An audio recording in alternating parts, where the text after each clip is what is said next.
What is the difference between persuading someone and, well, manipulating them?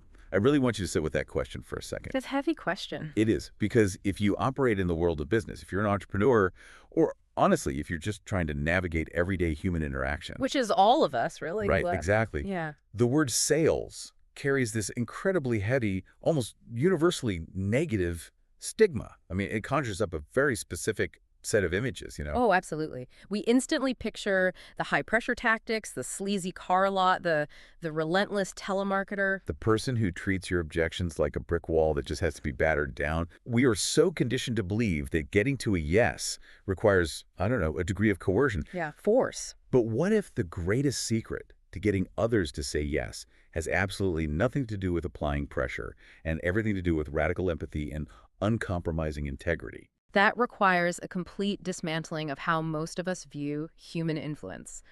I mean, our mission in this deep dive is to fundamentally rewire your psychology around the whole concept of persuasion. Right.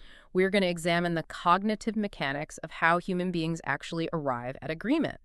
And by the time we finish, you will understand why true closing isn't an action you perform to a prospect, but rather a service you perform for them. Okay, let's unpack this. Because to actually map out this territory, we are diving deep into the foundational chapters, pages 11 to 51 specifically, of the updated edition of a literal masterclass on the subject. Yeah, Zig Ziglar's Secrets of Closing the Sale. Exactly. And we aren't just looking at this as some, manual for moving inventory.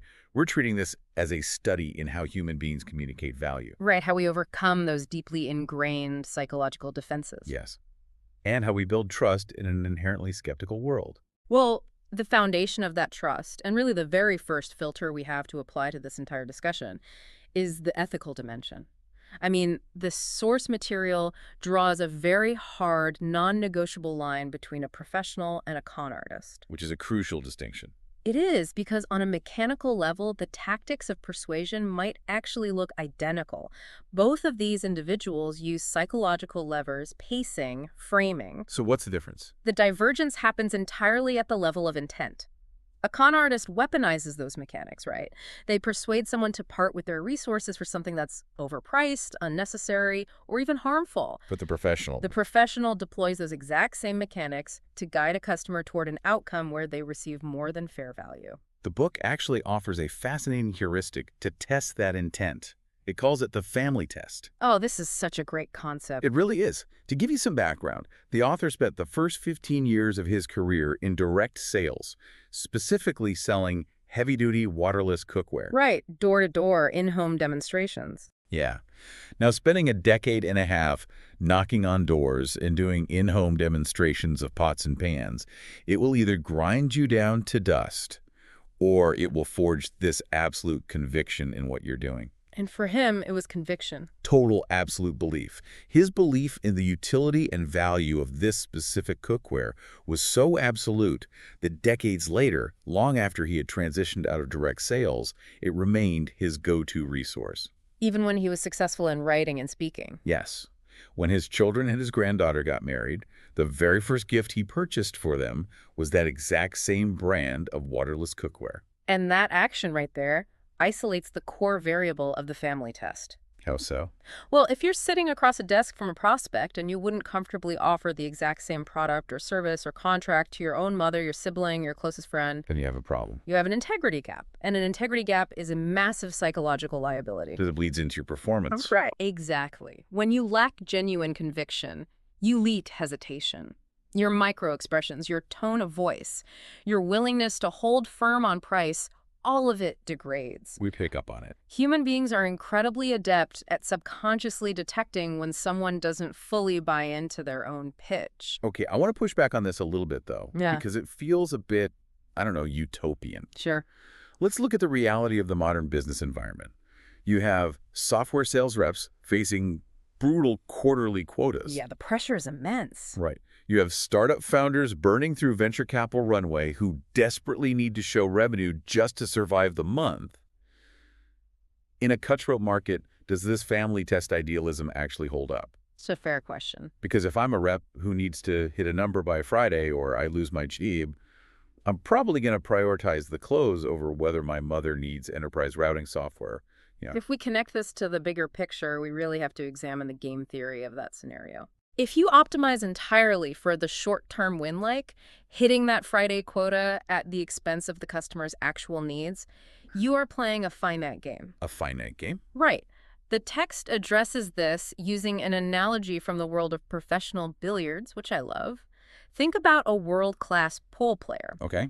When they address the table, their primary focus isn't just sinking the object ball. Sinking the ball is a given. That's the bare minimum. Exactly. Their entire stroke, the English they put on the cue ball, the speed of the shot, it is all calculated to position the cue ball perfectly for the next shot. Oh, I see. If a player makes the spectacular shot but leaves the cue ball buried behind the 8-ball, they've lost the game. So the short-term quota hit is the equivalent of sinking the ball but scratching on the play. Yes. You get the momentary point, but you destroy your position for the rest of the match. Precisely. In the business ecosystem, extracting a quick profit from a customer who doesn't actually need your product is what the author terms a shortcut to oblivion. A shortcut to oblivion. That's a great phrase. It's very accurate. We live in an era characterized by hyper-transparency, right? Social proof, online reviews, industry whisper networks. It all means that a burned customer doesn't just disappear. No, they complain on Twitter. Or X. They actively degrade your future market share. Conversely, if you operate with such strict integrity that you will literally walk away from a deal because you realize your solution isn't the optimal fit. You're saying you haven't actually lost a sale. No. You have minted a fiercely loyal advocate. Trust is the most scarce and therefore the most valuable currency in any saturated market. The objective isn't a single transaction, it's establishing a compounding asset. Because when a customer receives more than fair value, they inevitably help you build other customers. Exactly. That completely reframes the family test from this moral constraint into a long-term survival strategy. It's not just about feeling good about yourself, it's about architecting a sustainable business model. Right. Which brings us to the actual mechanics of how we communicate that value. If we establish that our intent is pure, how do we ethically penetrate the natural skepticism of a buyer? People are skeptical. Extremely. Because, fundamentally, people don't buy objects or software subscriptions, they buy future state. Yes. They buy the version of themselves that exists after the problem is solved. This requires an understanding of what the author calls the household executive, and it hinges on the immense psychological power of imagination. I love this story. It's fantastic. The text provides this masterful case study of this concept involving the author and his wife, whom he affectionately refers to as the redhead, when they relocated to Dallas in 1968. This story is like a perfect laboratory for dissecting buyer psychology. Imagine you're in their shoes, right? It's 1968, they're moving to a new city, and they sit down at the kitchen table to do the responsible analytical thing. Math. The math. They calculate their budget, they establish a hard ceiling for what they're willing to spend on a new home, but then human nature creeps in. It always does. The redhead asks a very dangerous hypothetical. She says, suppose we find the absolute dream house, the perfect property. How much of a buffer do we have? Setting the trap. Right. They run the numbers again, and they agree on an absolute do-not-cross maximum buffer of $20,000. Now, to contextualize that for you, in 1968, $20,000 was a small fortune. Oh, yeah. It could buy you an entire secondary property. Exactly. It was an enormous safety net. It was an enormous safety net that survived exactly one day of house hunting. One day. She looks at only 2 properties and finds the dream home. She returns to their hotel, just practically vibrating with enthusiasm, but when he finally gets her to reveal the asking price, the reality check hits hard. Because the house isn't just over their initial budget, right? Right. It is $18,000 over their absolute maximum $20,000 buffer. It is a terrifying financial leap. His immediate reaction is completely logical. He declares it financial suicide. He says there's absolutely no way they can even entertain the idea. Because of the numbers. But she doesn't argue the math. Instead, she lowers the stakes to secure an appointment. She tells him, I know we can't afford it, but we don't know the Dallas market. I've invited the builder to take us through it tomorrow evening, just so we have a benchmark for quality. It's brilliant. She sidesteps his logical defense mechanism by framing the visit as mere research. But the critical psychological moment occurs the following evening. Yeah, let's talk about that. We really have to analyze his internal state when they arrive at the property. When they pull up and he crosses the threshold, this wave of panic sets in. Why panic?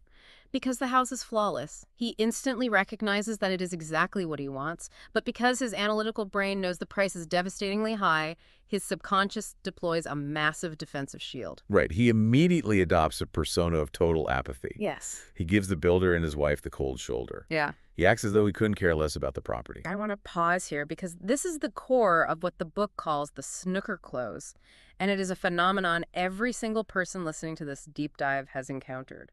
Oh, absolutely. Think about the last time you reached out to a high-value prospect and they just stonewalled you. They said, I have absolutely no interest. Don't waste my time. Yeah. We are so conditioned to take that rejection at face value. We just believe them. We assume a lack of interest means a lack of desire.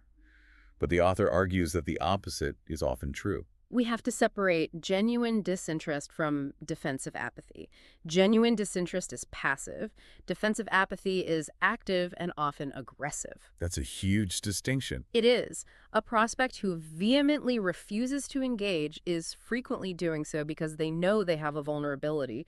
They want the solution, they need the product, but they are terrified of the financial commitment or maybe the operational friction of changing the status quo. They're building a wall. They are erecting a wall specifically because they don't trust their own ability to resist a compelling presentation. They are trying to snooker you out of position by pretending the game isn't even happening. It's the ultimate ego protection. Like, if I don't look at it, I can't want it, and I won't have to experience the pain of either stretching my budget or admitting I can't afford it. Exactly. And the author was living that exact psychological state in the foyer of that Dallas home. He was a hostile prospect, but his wife understood the architecture of desire. She knew what she was doing. She really did. She didn't try to breach the wall with logic. She didn't mention the interest rates, the square footage, the quality of the foundation, or the price per square foot. She bypassed the analytical brain entirely and went straight for the imagination. She executed a technique that relies entirely on painting vivid word pictures. As they walked the property, she didn't point out features, right? She pointed out experiences. Like what?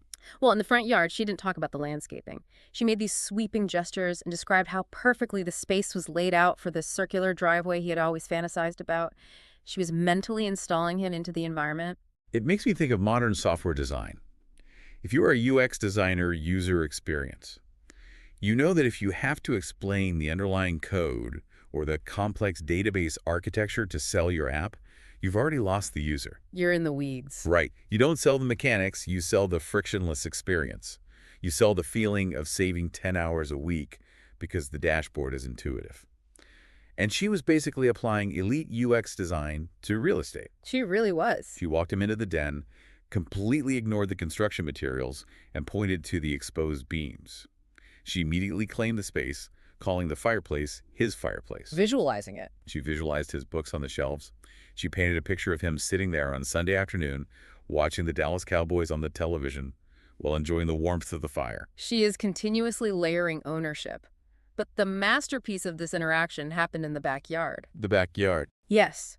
She didn't just open the door and show him an empty expanse of grass. She physically stepped off the dimensions. She showed him the exact placement where there was ample room for his specific dream, an arrow-shaped swimming pool with the point aiming at the garage. She knew exactly what he wanted. She mentally constructed the pool, placed him in it, and even mapped out how the diving board would maintain a safe 10-foot clearance from the neighbor's property line. Here's where it gets really interesting, because the story doesn't just end with him caving and buying the house. No, it goes further. They did buy it, and it was a terrifying financial stretch. But because she had so thoroughly embedded that vision into his subconscious, it altered his behavior. That vision became the catalyst for massive professional output. It motivated him. His career accelerated. And a year later, in 1969, he excavated that backyard. He built that exact arrow-shaped swimming pool. He built the specific writing office she had mapped out in the garage. Wow. She didn't manipulate him into a bad financial decision. She uncovered his deepest latent desires, visualized them with such clarity that they became tangible, and effectively gave him the psychological fuel required to go out and earn the money to pay for it. That narrative completely crystallizes the difference between manipulation and persuasion. Right there. Manipulation is tricking someone into serving your goals. Persuasion, in this context, is illuminating a path for the prospect to achieve their highest goals. Which demands a profound philosophical shift in how we view commerce. It really does. The author makes a point that challenges almost every aggressive corporate culture today. He states that the world of professional selling is the exact antithesis of the world of athletics. This concept actually forced me to reevaluate how we use language in business. I mean, we constantly use sports metaphors. We talk about crushing the competition, scoring a win, going in for the kill. Yeah, it's very adversarial. The author reflects on his own background as a boxer.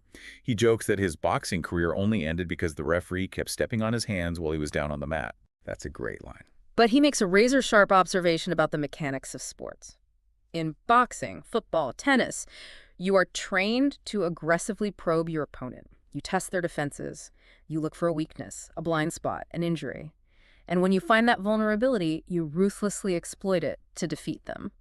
Because in a zero-sum game like athletics, exploiting a weakness makes you a champion. Your victory literally requires their defeat. Right. But commerce is, or at least it should be, a positive-sum game. If you sit across from a prospect, probe their psychology to find a weakness, maybe they're desperate, maybe they're uninformed, maybe they're easily intimidated, and you exploit that weakness to extract a signature, you are not a champion.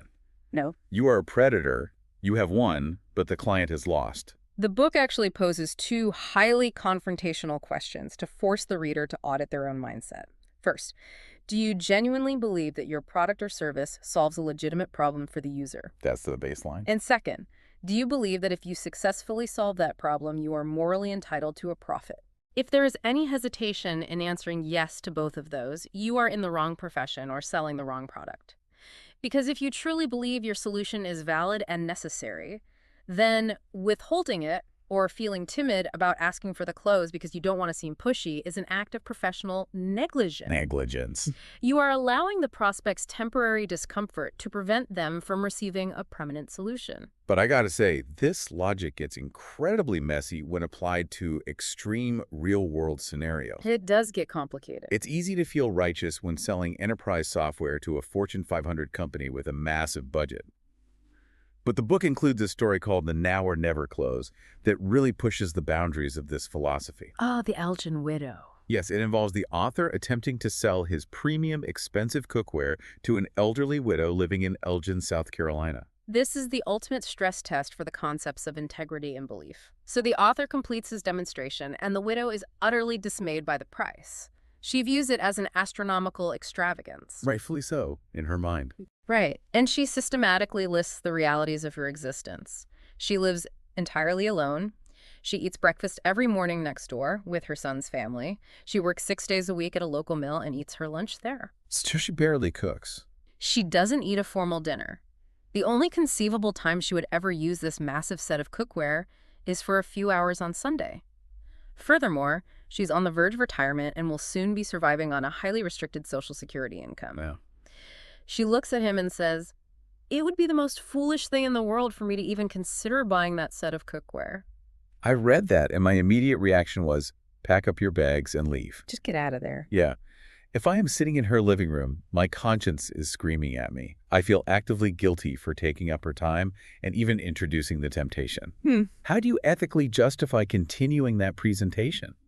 Isn't it borderline predatory to try and separate an elderly woman on a fixed income from her limited savings for a luxury item she will use once a week? That reaction is incredibly common, but we have to dissect where it actually comes from. It stems from viewing her purely as a demographic, a statistic of vulnerability, rather than as an individual with agency and emotional needs. Oh, wow. The author did not retreat. Instead, he deployed a masterclass in psychological reframing based entirely on her own testimony.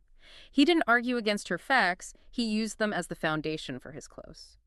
How did he do that? He looked at her and said something to the effect of, "You have worked incredibly hard your entire life. You raised a family. You continue to grind out 6 days a week at the mill. You have sacrificed your time and energy for everyone else. Don't you think, after a lifetime of giving, you have earned the right to possess something truly beautiful and of elite quality just for yourself, even if you only enjoy it on Sundays?" Oh, man. He entirely shifted the value proposition. He wasn't selling the thermal conductivity of the metal or the durability of the handles. Not at all. He was selling her permission to value herself. Hmm. He identified that her resistance wasn't just financial. It was rooted in a deeply ingrained belief that she didn't deserve luxury. And she purchased the cookware. And in the context of the book's philosophy, this wasn't a predatory extraction of funds, it was a profound act of validation. She didn't buy pots, she bought a weekly celebration of her own worth. Beautifully said.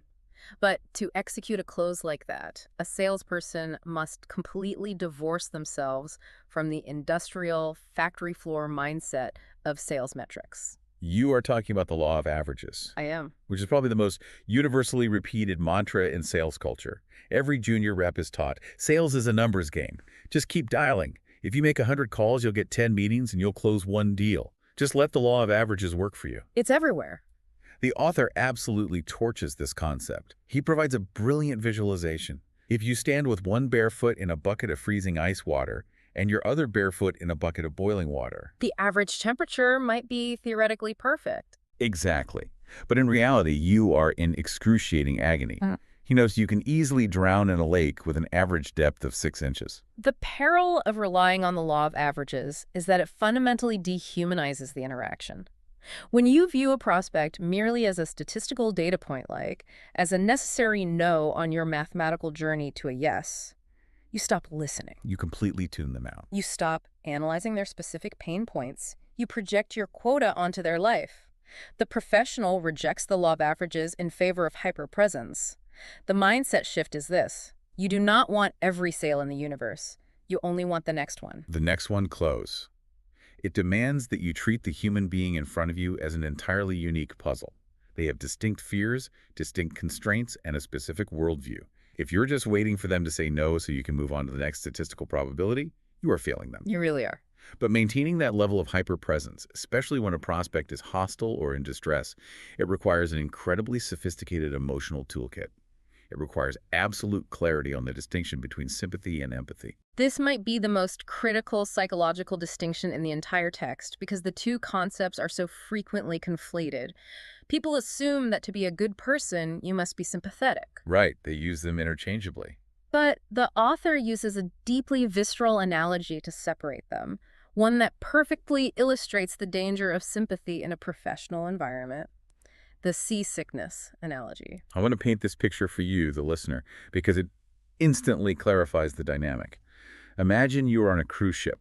The water is incredibly rough. You're walking along the promenade deck, and you see another passenger leaning over the railing, violently ill, experiencing severe seasickness. We've all seen it.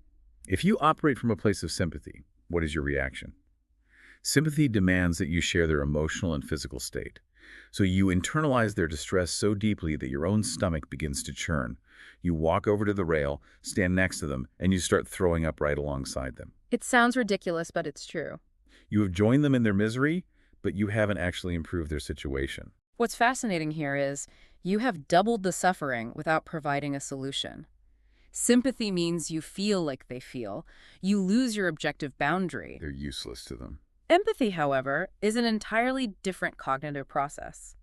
Empathy dictates that you understand precisely how they are feeling and why they are suffering, but you actively refuse to absorb the symptom. You stay grounded. Instead of joining them at the rail, you maintain your equilibrium, you assess the situation, you walk to the ship's infirmary, you secure a cold compress and anti-nausea medication, and you return to administer the cure. Empathy allows you to be the lifeguard. Sympathy turns you into a second drowning victim. I actually have a personal anecdote that perfectly mirrors what the book says about how destructive sympathy can be in management. Well, I'd love to hear it. Years ago, I had an employee who was consistently missing deadlines. I sat down with them and they poured out a litany of personal issues: car trouble, family drama, financial stress.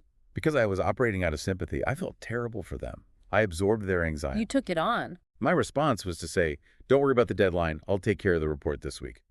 I ended up doing their job for them, working until midnight, burning myself out, and ultimately stunting their professional growth. That is the exact trap the author describes. A sympathetic marriage counselor becomes so enmeshed in the trauma of the couples they treat that they inevitably require psychiatric care themselves. It's unsustainable. Sympathy paralyzes execution. In the context of persuasion and sales, sympathy is fatal. If a prospect looks at your proposal and says, "Our budget has been slashed, the economy is terrifying right now, we are completely broke," A sympathetic salesperson validates the despair. They agree with it. They say, I completely understand. Things are awful out there. I will pack up my things and leave you alone. They validate the objection and walk away, leaving the prospect stranded with their original problem. Yeah.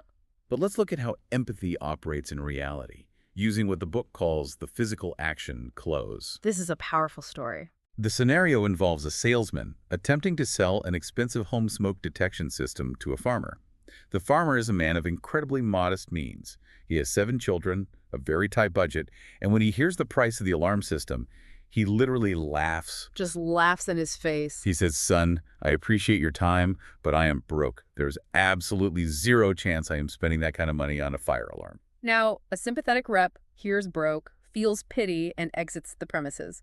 The empathetic rep hears broke, understands the immense financial pressure the farmer is under, but also retains the objective knowledge of what a house fire actually does to a family. He sees the bigger picture. He understands the risk better than the prospect does. So he doesn't argue verbally. He executes a physical action to shift the frame of reality. He unlatches his presentation case, removes the smoke detector, walks over to the wall of the farmhouse, physically places the unit against the wood, and fundamentally alters the conversation. This is where understanding cognitive biases like loss aversion comes into play. The salesman looks at the farmer and says, "Sir, a fire, under any circumstances, is a devastating event. But in your specific case, with 7 children and 0 financial safety net, a fire wouldn't just be a setback, it would completely wipe you out." He flips the script. He took the precise justification the farmer used for why he couldn't buy, his lack of money, and mathematically inverted it into the exact reason he must buy. It is a brilliant recalibration of risk. Think about it. If a multimillionaire's home burns down, it is a massive logistical nightmare and an emotional tragedy. But financially, their insurance policies and liquid capital will replace the structure. They will survive. They'll rebuild. If a marginalized, impoverished family loses their home, it is a generational catastrophe. Therefore, the destitute farmer actually requires the protection of the alarm exponentially more than the wealthy man. True. The empathetic salesman wasn't manipulating the farmer. He was illuminating a catastrophic blind spot in the farmer's risk assessment. The book actually reinforces this concept with another scenario, the can't afford it close, which perfectly illustrates the concept of future pacing. Oh, the roof repair story. The author recounts a story from 1978. A severe hailstorm hits Dallas, damaging his roof. He brings out a contractor who gives him an estimate for over $5,300. Now adjust that for inflation, and it is a massive, unexpected capital expense. A huge hit. Let's assume the average homeowner looks at that staggering number and instinctively recoils, saying, "I simply cannot afford this right now." The empathetic professional does not respond by offering a catastrophic discount or just retreating. The professional understands that the current pain of the invoice is blinding the homeowner to the future reality of inaction. We're only looking at today. Exactly. So they maintain their mental reserve, look the homeowner in the eye, and ask a penetrating question. If you feel you cannot afford the $5,000 to repair the roof today, how will you possibly afford the tens of thousands of dollars required to replace your ruined furniture, your soaked insulation, and your warped hardwood floors when the next major rainstorm hits, while still eventually having to pay for this new roof? It is the ultimate reality check. Right. The financial pain of repairing the roof is fixed and guaranteed. But the compounded pain of ignoring the roof is catastrophic. Yes. By forcing the prospect to visualize the inevitable future consequences of their inaction, you aren't pressuring them. You are offering them the gift of foresight. You are acting as a guide away from disaster.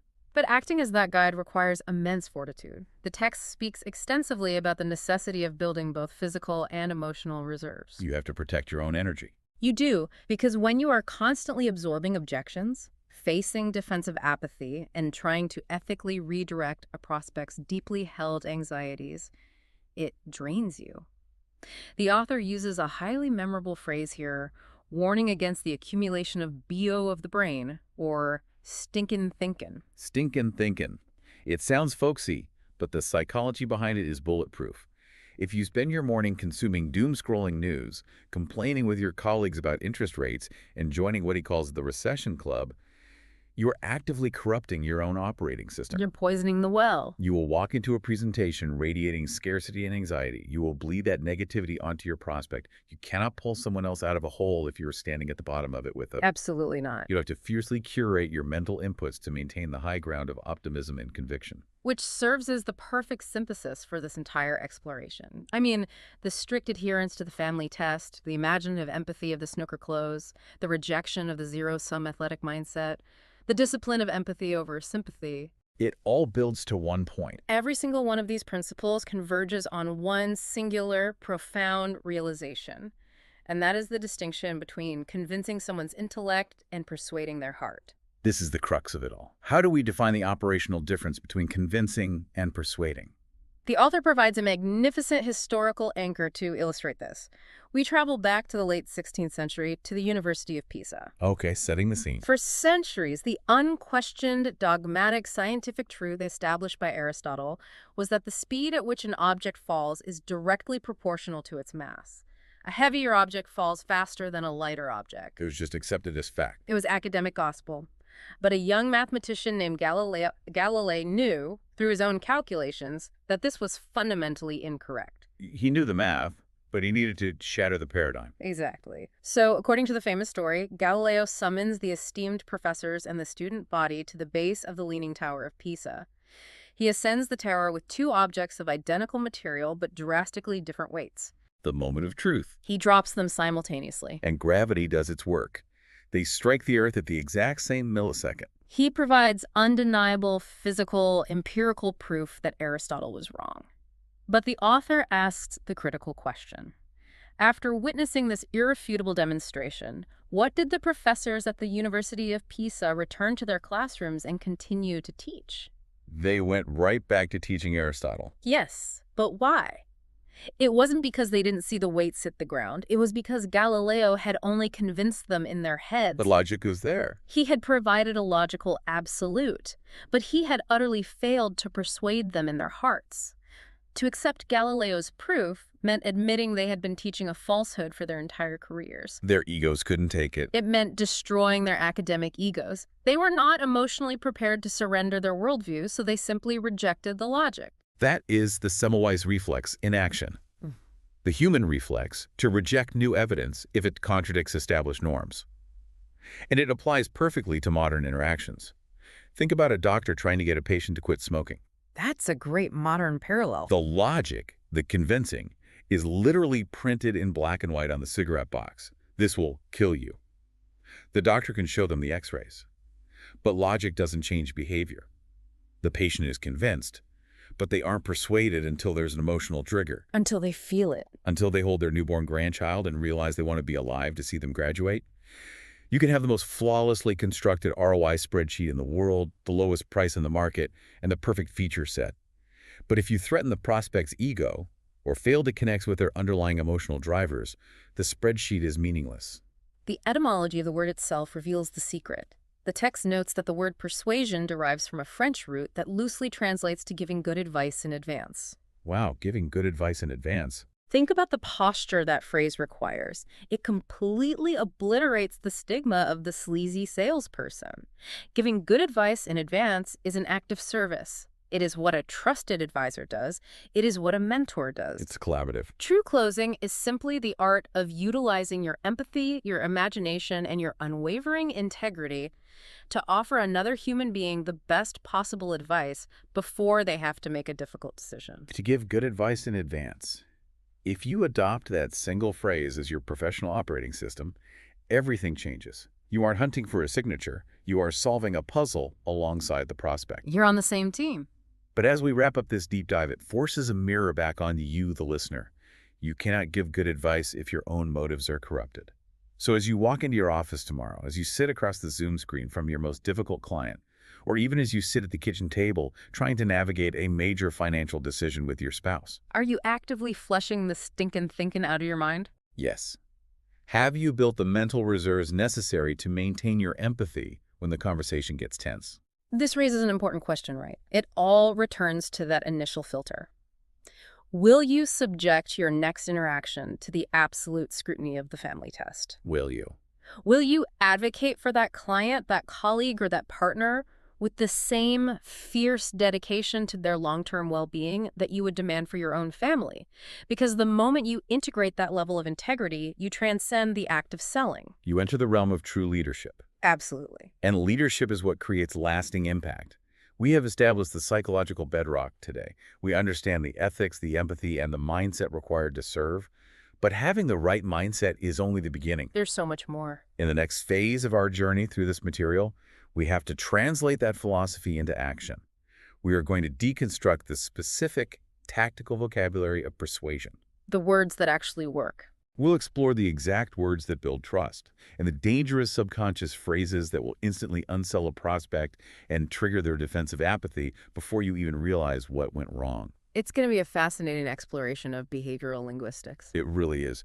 But until then, take a hard look at your own approach and remember, true persuasion is never an argument to be won.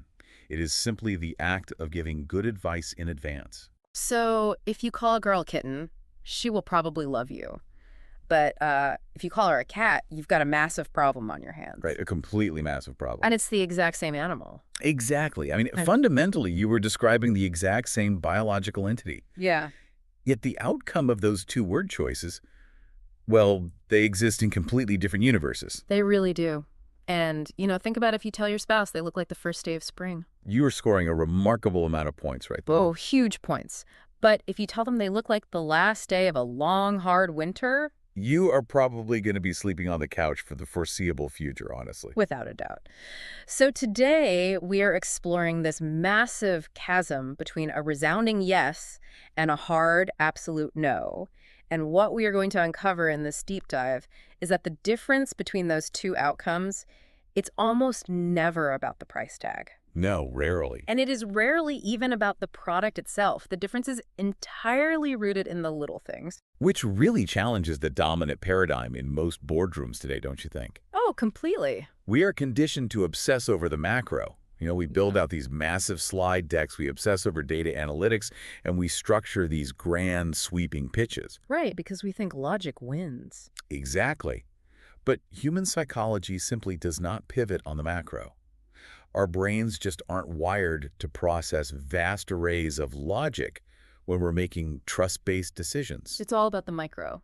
Yes, our psychology pivots on the micro interactions. So in this deep dive today, you are going to learn how tiny, seemingly insignificant details in your physical presentation, your strategic timing, and your highly specific word choices completely dictate the outcomes of your biggest pitches. And we're pulling this directly from Chapter 2, pages 52 to 62 of our source material, which explicitly focuses on how little things determine sales results. Yes, exactly. And this is critical for you, whether you are an entrepreneur trying to raise capital, maybe a freelancer trying to land a client, or just, someone trying to navigate corporate dynamics. Because every human interaction fundamentally is an exercise in persuasion. It really is. Mastering these micro interactions isn't just a neat trick. It is the ultimate shortcut to bypassing skepticism, building instant trust, and ultimately closing the deal. To really understand why these micro-interactions carry so much weight, we have to look at how the human brain processes trust. Okay, let's unpack that. Well, we constantly broadcast signals, Yeah. right? And the person sitting across from us is receiving and decoding those signals subconsciously, long before we ever actually open our mouths to pitch an idea. So before I even say hello, they've made a judgment. Pretty much. Yep. We are constantly evaluating physical presentation, baseline habits, even posture.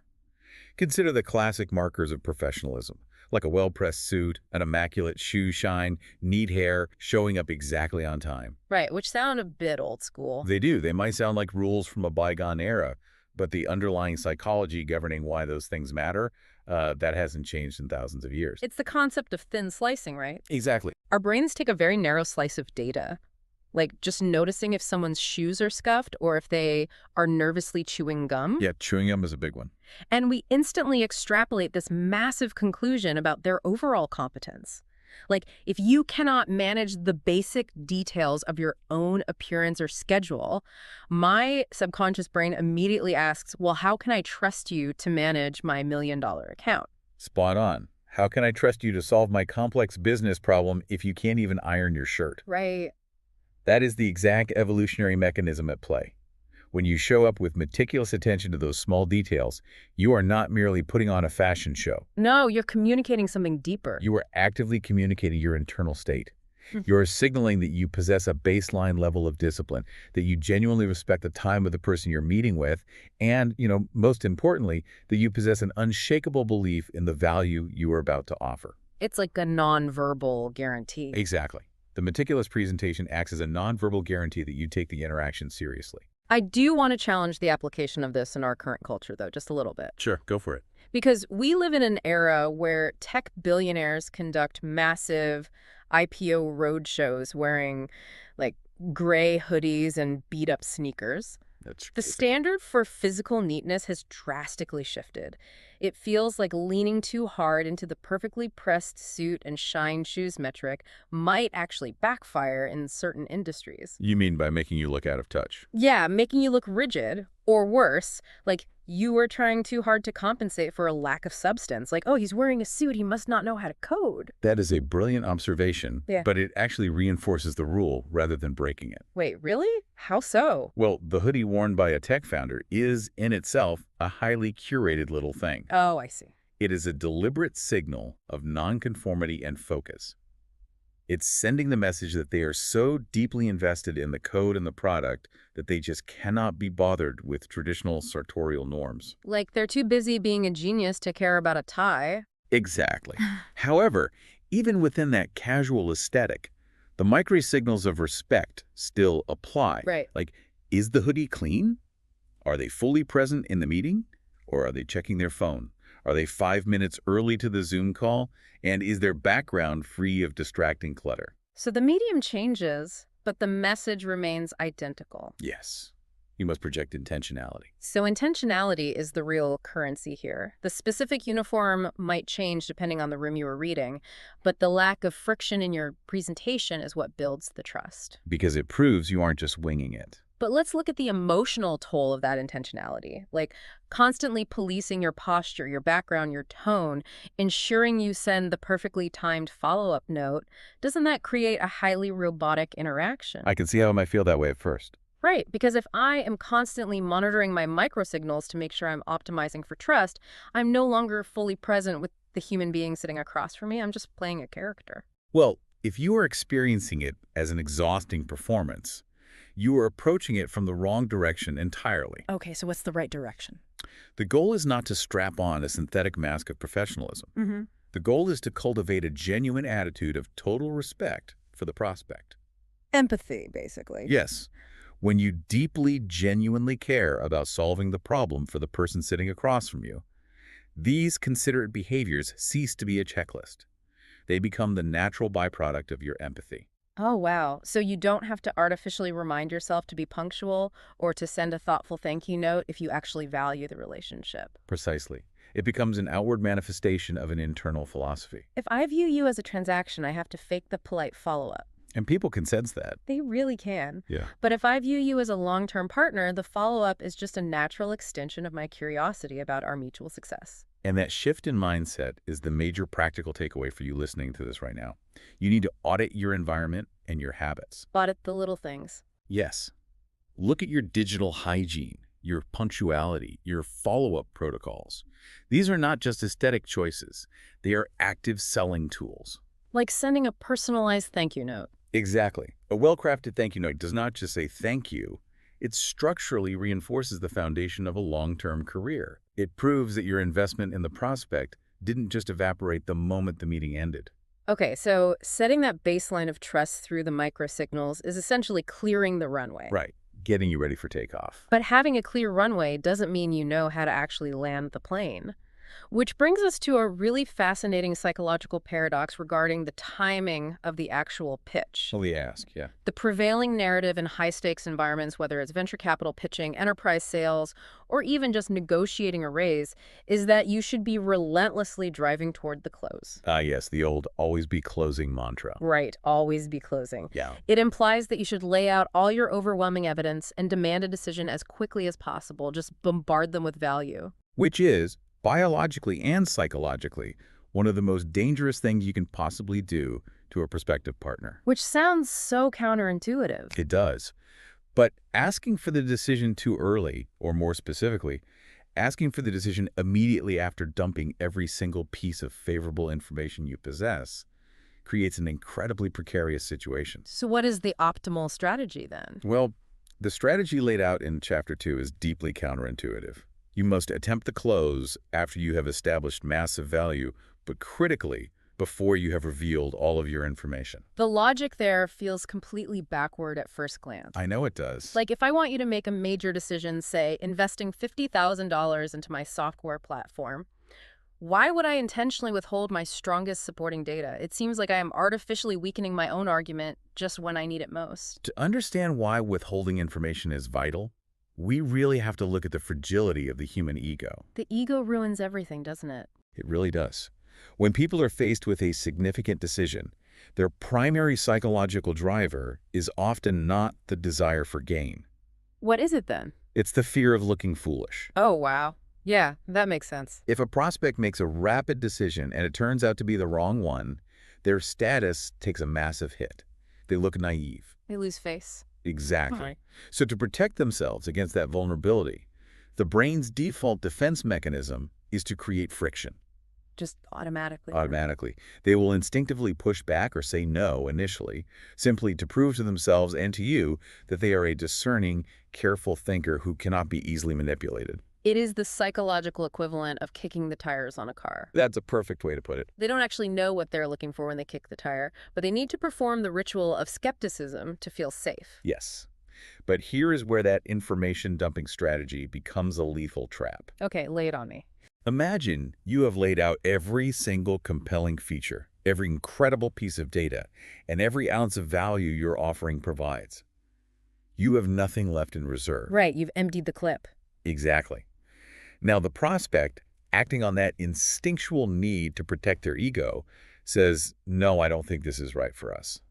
And now they're anchored. They're publicly anchored to that no. If 3 minutes later they realize they actually do want what you are selling, they are trapped. Because they can't take it back. They cannot reverse their decision without any new stimulus, because doing so makes them look wishy-washy, submissive, or indecisive. Yeah. As you said, they lose face. They need a ladder to climb down from the wall they just built. If you don't give them a ladder, they are stuck up there, even if they really want to come down. And the withheld information is that ladder. The book gives a great scenario involving a teenager shopping for their first car to illustrate this. Oh, I love this example. Break it down for us. So, the salesperson walks the teenager around the vehicle and enthusiastically lists every single specification. The mileage, the safety rating, the sound system, the engine size. Everything. Everything. Now, the teenager, wanting to project an image of savvy independence and not wanting to look like an easy mark, folds their arms and says, nah, it's not for me. Right, playing it cool. Right. Now, if the salesperson has exhausted their inventory of facts, the interaction is over. The teenager cannot suddenly say, you know what, I changed my mind, because it damages their pride. But if the salesperson deliberately holds back a highly desirable, emotionally resonant detail, Then the entire dynamic shifts. The salesperson accepts the initial rejection gracefully. Yeah. They might say, I completely understand, it's a big decision. Oh, by the way, I completely forgot to mention earlier, this specific model has a 4-speed transmission. It's got a stick shift, 4 on the floor. and for a certain type of teenager, that is the ultimate status symbol. But the genius here isn't just that it's a cool feature, right? No, not at all. The genius is the psychological mechanism it unlocks. Exactly. The new information allows the prospect to make a completely new decision. A new decision based on new data. Yes. The teenager can now enthusiastically say, oh, well, since it has 4 on the floor, I definitely want it. It's brilliant. They never have to admit they were wrong in their initial assessment. Not at all. They were perfectly correct to say no based on the incomplete data they had at the time. Now that they possess new data, they can safely say yes while keeping their ego completely intact. You know, Sun Tzu talked about this in The Art of War. Oh, really? Yeah, he said to always build a golden bridge for your opponent to retreat across. If you surround an opponent completely and leave them no exit, they will fight to the death because they have no other choice. That is a phenomenal way to frame it. Right. In a negotiation, if you dump all your information and they say no, you have cornered their ego. They will fight you to the death just to remain consistent. The withheld piece of information is the golden bridge that allows them to retreat from their no with dignity. It's also really reminiscent of pacing in professional sports.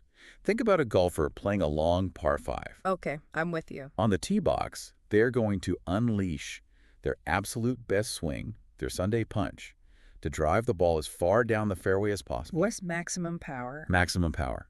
But no professional golfer swings with 100% maximum velocity on the approach shot to the green. They modulate their power. They save a specific type of finesse. Yes, a different arsenal of shots for the close. In persuasion, your opening presentation needs to be incredibly powerful to capture attention, but you must keep a strategic reserve. So for you, the listener, this means auditing your current pitch structure today. You probably have a slide deck or a standard argument that contains, let's say, 10 great points. And you likely deliver all 10 points in a breathless monologue. Right. Stop doing that. Take points 8 and 9 and remove them from your primary presentation. Just hold them in your pocket, present your core value, make your ask, and let the prospect react. And if they push back to protect their ego, you now have the ammunition. Exactly. You can say, I appreciate your hesitation. One thing I didn't mention that might change your calculus is, and then you deploy point 8. You make it emotionally safe for them to agree with you. Giving them the permission to agree is a profound skill. But, identifying which information to withhold, and more crucially, how to deliver that information when the moment arrives, requires a total mastery of language. Because giving the right information is only the baseline requirement. Correct. The delivery mechanism, the specific vocabulary, and the vocal inflection used to paint a picture in the prospect's mind is what actually alters their brain chemistry. This dives into the concept of being a word merchant, which I love. It really exposes how deeply irrational our decision-making processes really are. We all love to believe that we are hyperlogical beings, don't we? Oh, we do. We think we're just weighing cost against benefit in this perfectly balanced mental spreadsheet. But the reality is, nobody buys what a product actually is. Never. We only buy what a product does for us. Or, more accurately, how a product makes us feel about ourselves. We buy the idealized version of our future state. Yeah. And to trigger that desire, you cannot rely on sterile descriptive language. You have to paint an incredibly vivid, high-definition word picture of the prospect experiencing the benefits of your offering. And you have to use vocal inflection to inject emotional resonance into that picture. Exactly.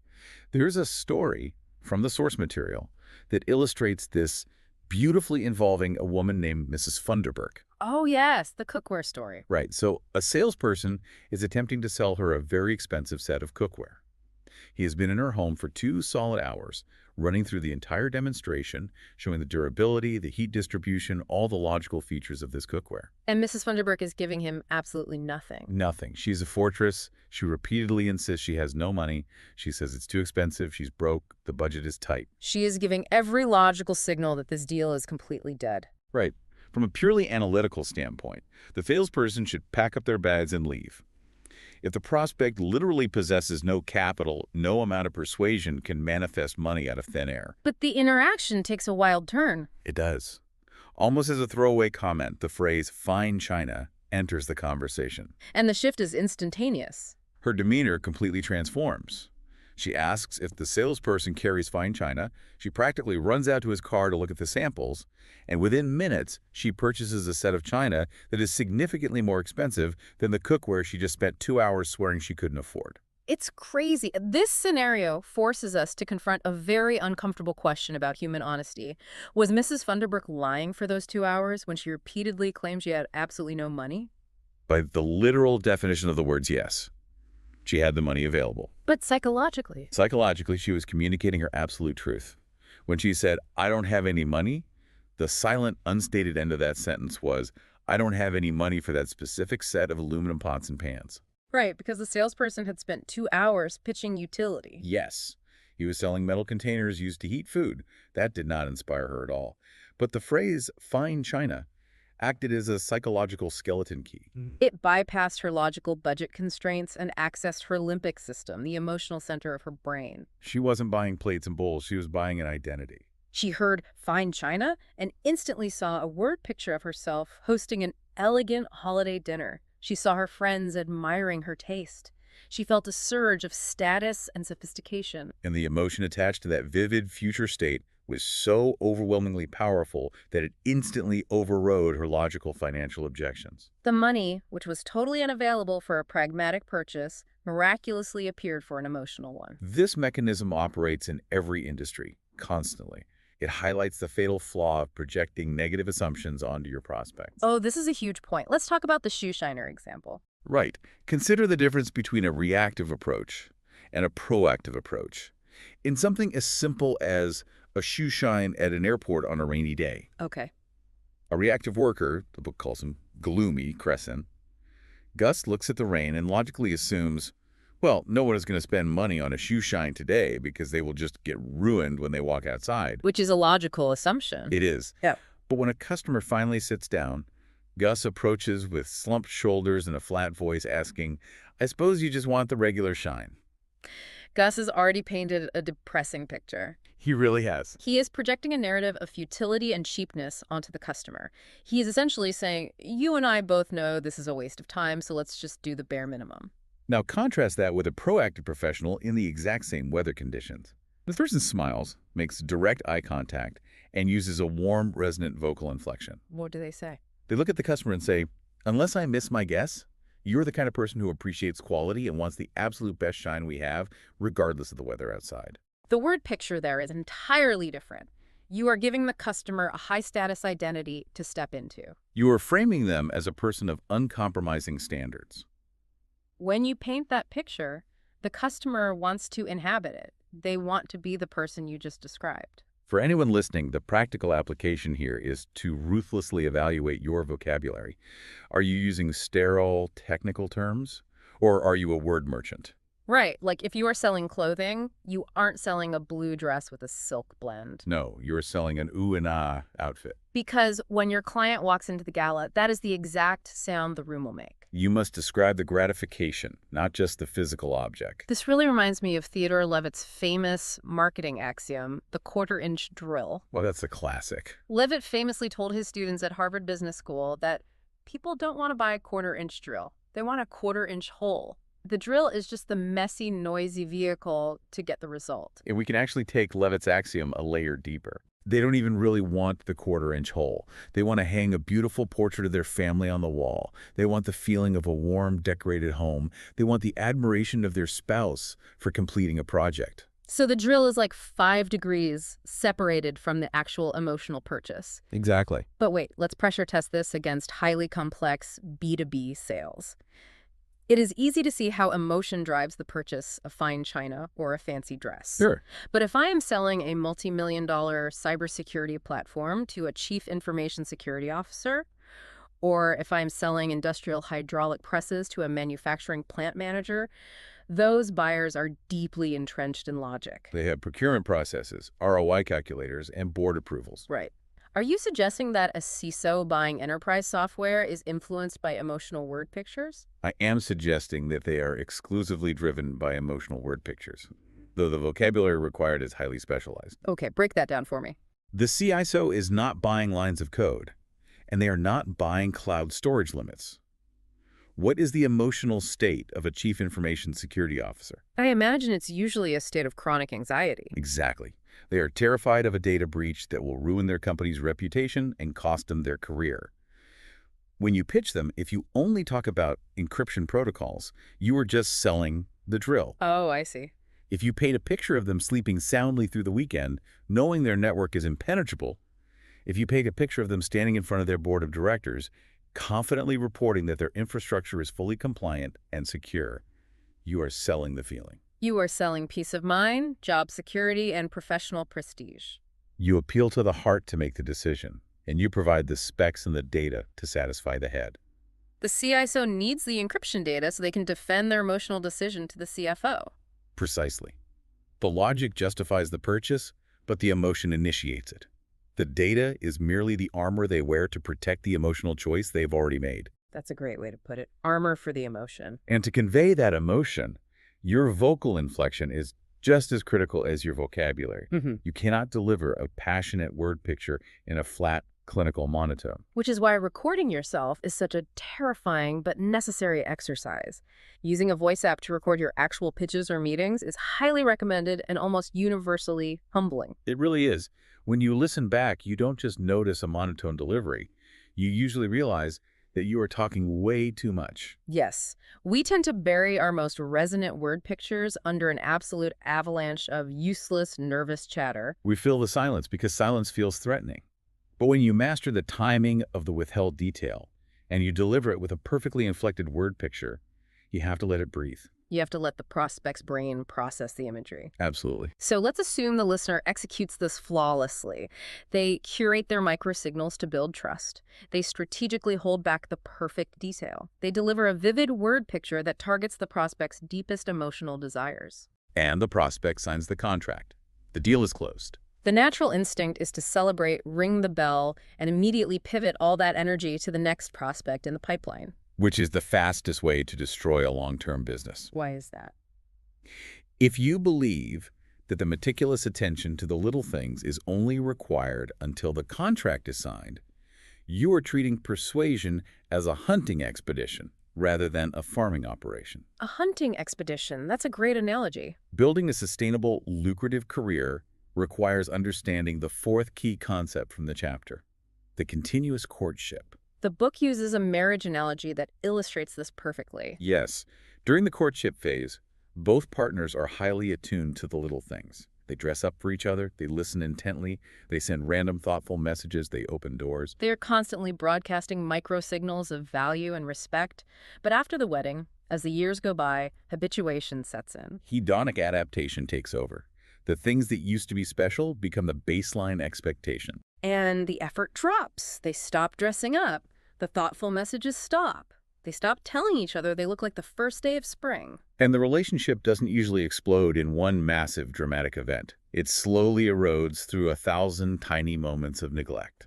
And the exact same psychological erosion occurs in client relationships, doesn't it? The data on customer churn completely validates this. When researchers analyze why customers leave a business to go to a competitor, it is rarely because the core product fundamentally failed. It is almost never a macro catastrophe. No, the overwhelming majority of customer defections stem from perceived indifference. The client experienced rudeness from a support rep, inefficiency in billing, or simply a lingering sense that their business was no longer valued. They leave because the courtship ended. It is the feeling of being taken for granted. So how do we operationalize this continuous courtship in a modern business environment? I know in the mid-20th century, salespeople used to do what was called the Cokes and Smokes, literally buying a prospect a Coca-Cola or a cigar to build rapport. Right, the mechanics of that have obviously evolved. So what is the modern equivalent of the key of inducement? How do we build systems of small courtesies that make our clients' lives easier today? The modern key of inducement is often framed as customer success, but it goes way beyond reactive tech support. It is the proactive anticipation of a client's needs. Give me an example. It is the account manager who notices a client hasn't utilized a specific feature of the software and sends a quick, customized 2-minute video showing them how it could save them time. Oh, that's good. It is remembering that a client's child was applying to colleges and asking about it 3 months later. It is stripping away the friction in their daily workflow. Every single person you interact with is universally starved for genuine recognition. That is a profound truth. People are desperate to be seen and valued. They really are. If you become the vendor, the consultant, or the partner who consistently provides that psychological validation through small, frictionless courtesies, you create a moat around your business. A massive moat. A competitor could come along offering a solution that is 10% cheaper, and your client won't even take the meeting. They won't leave, because leaving means abandoning the psychological safety and recognition you provide. But this raises a very dangerous operational challenge. I can guess what it is. If we acknowledge that these little things, the customized videos, the proactive check-ins, the enthusiastic greetings are so powerful, there's a temptation to mechanize them purely for profit. Right. What happens when you encounter a client who is objectively difficult? Someone who is rude, demanding, or constantly escalating minor issues. It is easy to send a thoughtful gift to a client you love. But how do you summon the energy to curate these microsignals and paint warm word pictures for a prospect you genuinely dislike? Do you just grit your teeth and fake the smile because you need the commission? If you attempt to fake the little things, you will inevitably fail, and you will do long-term damage to your reputation. Humans are incredibly adept at detecting synthetic emotion. We really are. We can spot a fake smile from a mile away. We can subconsciously spot what they call a Pan Am smile, because the micro-muscles around the eyes don't contract the way they do in genuine joy. This brings us to the bedrock principle of this entire philosophy, which the book calls the key of sincerity. So you cannot hack this. You cannot hack this. The foundational rule of true persuasion is that you must harbor a genuine, unshakable belief that it is in your prospect's best interest to take the action you are recommending. And if you don't? If you do not believe in your product, or if you know your solution is wrong for this specific client, executing these techniques becomes highly unethical. You are no longer a professional diagnosing a problem. You are a manipulator exploiting cognitive biases. It is the difference between persuasion and coercion. Persuasion is leading someone to a mutually beneficial outcome. Coercion is weaponizing psychology for unilateral gain. In the architecture of a long-term career, the core must be built on H&E, honesty, and empathy. Empathy is what allows you to handle the difficult, rude client without losing your composure, right? Exactly. When a prospect is being demanding, empathy allows you to reframe their behavior. You realize they aren't attacking you. They are likely terrified of making a mistake that will cost them their job. They are projecting their internal anxiety outward. And honesty is what allows you to confidently guide them through that anxiety, because you know beyond a shadow of a doubt that your solution will alleviate their pain. If the sincerity is missing, the little things are just a con artist's toolkit. But when sincerity is the foundation, every shine chew, every perfectly timed piece of withheld information, and every vivid word picture becomes an act of service. The customer can always sense the underlying current. They can feel whether you are pulling for their success or simply pulling for your own commission check. The old adage holds entirely true.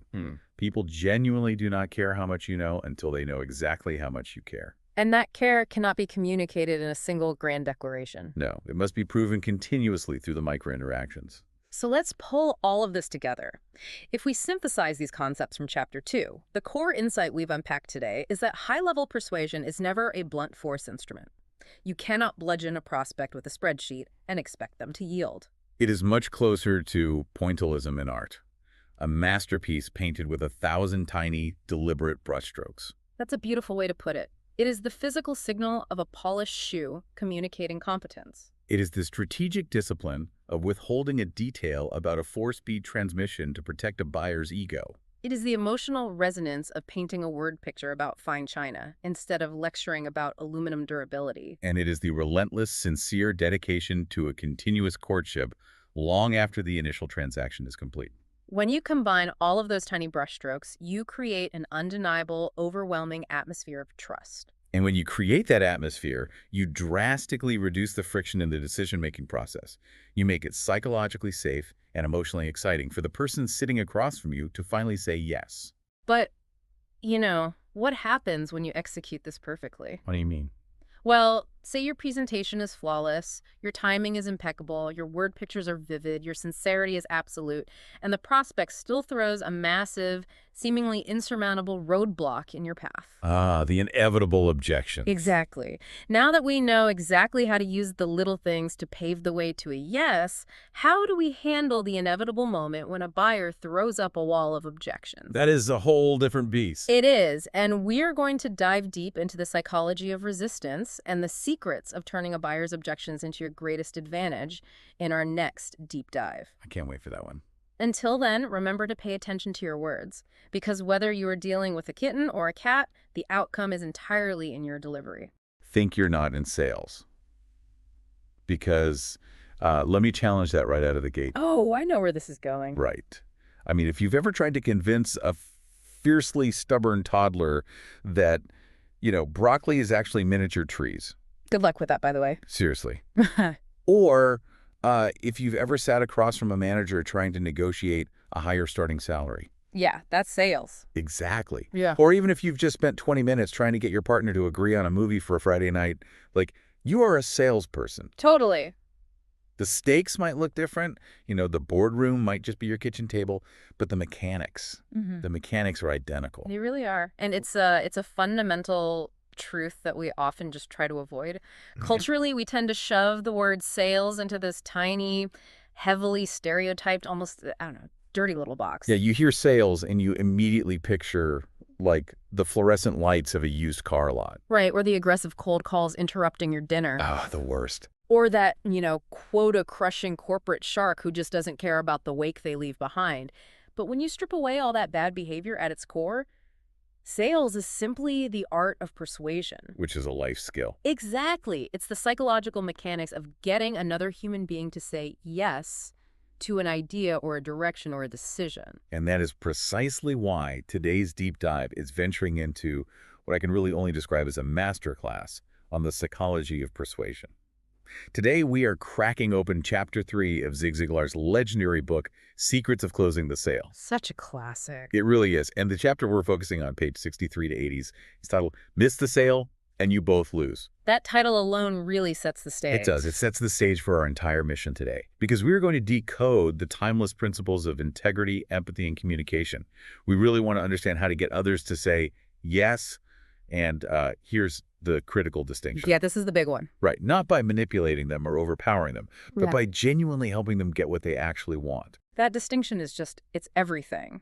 And it requires a complete paradigm shift for most people. I mean, it is the dividing line between a con artist and a true professional. Yeah, for sure. Because the reality is, if you are breathing, you are communicating. And if you're communicating, you are, on some level, trying to persuade. You're trying to transfer your conviction into another person's mind. So whether you're a formal sales professional whose livelihood actually depends on closing massive accounts, or you're a founder trying to pitch your startup to these highly skeptical investors. Or just someone who wants to navigate human interactions with more grace, honestly. Exactly. Stick with us. Wow. Because the strategies we're unpacking today, they aren't just hacks. They are structural frameworks for human connection. So let's start with the bedrock. Ziglar has this famous philosophy that essentially serves as the true north for everything in this text. He does. And it's a philosophy that demands to be taken seriously if you want any of these subsequent techniques to actually work. The mantra is this: you can have everything in life you want if you will just help enough other people get what they want. I love that. Notice the prepositional shift there. Selling is not something you do to someone. Right, like an attack. Exactly. It's something you do for someone. The objective of every single interaction is to make certain the other person gets fair value. And ideally, if they get more than fair value, you haven't just won a negotiation, you've built a long-term relationship. Now, the idea of doing something for someone, it sounds great on a motivational poster. Sure, it sounds very nice. But I want to see how it operates in the wild. And the source material provides this incredible story that illustrates how this actually plays out when the stakes are high, the budget is super tight, and the emotions are incredibly messy. Oh, the Dallas house story. Yes. So it takes place in 1968. Ziglar and his wife, whom he affectionately calls the redhead, throughout his writings, they're moving to Dallas, and they need to buy a house. Right. Like any responsible couple, they sit down, look at their finances, and establish a strict, absolute maximum budget. Then, because they know how house hunting goes, they agree they could stretch an additional $20,000 above that baseline. But only if the house is a flawless, absolute dream. We really have to put that in historical context to understand the psychological weight of that moment. Yeah, 20 grand was different back then. Vastly different. In 1968, an extra $20,000 was a staggering amount of money. I mean, that is the equivalent of adding a massive premium wing onto a home today. So they have established their absolute do-not-cross financially terrifying ceiling. They've quantified their absolute limit of risk. Right. So the redhead goes house hunting. She walks into the very second house she looks at, and boom, search over. Just like that. Just like that. She goes back to the hotel where Zig is waiting, and she is just vibrating with excitement. She starts describing the 4 massive bedrooms, the monstrous den with cathedral ceilings. Huge garage, the perfect spot for his home office. Exactly. She is painting this masterpiece of a home. Yeah. And Zig is just trying to get a word in edgewise. He finally stops her to ask the inevitable question, wait, how much does it actually cost? The dreaded question. And when she finally drops the number, it is $18,000 over their absolute do-not-cross maximum stretch budget. Which means it was essentially $38,000 over their initial comfortable baseline. Yeah. It's astronomically out of bounds. It completely shatters the logical framework they had just agreed upon. Exactly. So Zig, operating entirely on logic and, honestly, panic, says, there is no way we can buy a house like that. It's impossible. But his wife is completely unbothered. She doesn't argue. Not at all. She just says, I know, but let's just go look at it so we have a benchmark for what real estate in Dallas looks like. So the next evening, they pull into the driveway, and Zig realizes the second the car stops that he is in terrible trouble. Because the house is perfect. Because it's perfect. He instantly wants it. He wants it badly. But he knows, logically, they literally cannot afford it. So how does he react? He completely shuts down. Yeah. He walks through this dream home acting entirely uninterested, like almost dismissive. This is where we need to pause and really unpack the psychology of what is happening, because Ziglar calls this the snooker close. Snooker close, yeah. And it happens to every single one of us constantly in persuasion. Think about why Zig acted uninterested. It wasn't because he disliked the house. No, he loved it. Right. It was because he was terrified. He wanted it, he feared the financial ruin of buying it, and he absolutely did not want to be talked into making a disastrous decision by an enthusiastic spouse or a real estate agent for that matter. So, as a protective measure, he built a wall. It's like the ultimate defense mechanism. We do this all the time. Oh, yeah. Think about the modern equivalent, right? Like you're browsing a high-end software platform for your business. You love it. It would solve all your problems. But then you see the enterprise pricing, and you immediately close the tab. And when the sales rep emails you? You ghost them. You don't ghost them because you hate the product. You ghost them because you know you'll be tempted to buy something you don't have the budget for. Exactly. It's cognitive dissonance in action. You hold two conflicting beliefs. One, I deeply desire this. And two, I cannot logically justify this. The brain hates cognitive dissonance. It's so uncomfortable. Right. So it resolves it by artificially suppressing the desire. When people adamantly say to you, I'm not interested, or I don't want to waste your time, or when they simply refuse to engage, they are very often highly interested. Wait, really? So not interested often means too interested. Yes, but they feel they aren't in a position to take action right now. They don't want to feel the pain of wanting something they can't have. So they snooker you. They try to push you away to protect their own ego and their own wallet. If you're trying to persuade someone and you take, I'm not interested, at face value every single time, you are entirely missing the underlying emotional current. Which brings us back to the redhead, who gives what I can really only describe as an absolute masterclass in bypassing that exact defense mechanism. Oh, she is brilliant. So brilliant. She sees him shutting down. Does she pull out a calculator and try to justify the extra $18,000? No. Does she argue with him about how much he makes? No. Instead, she walks him up to the front door, waves her arms, and points out exactly where his circular driveway would go. Note the pronoun there. Yes. She walks him into that monstrous den and paints a vivid sensory picture of him watching the Dallas Cowboys whip up on somebody on a Sunday afternoon with his favorite books on the custom shelves and a fire roaring in the hearth. She takes him to the backyard and shows him exactly where his arrow-shaped swimming pool is going to fit. She is basically weaponizing something behavioral economists call the endowment effect. She's using ownership psychology. Like I said, notice the specific language she uses. It's not a driveway, it's his driveway. Right, his den. Exactly, his space to watch the Cowboys. The endowment effect states that humans ascribe more value to things merely because they own them. By mentally moving him into the house, by making him visualize the daily experience of living there, she is artificially inducing the endowment effect before the paperwork is even signed. That is so powerful. She isn't selling drywall or square footage or bricks.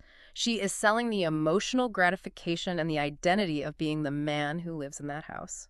And then comes the knockout punch.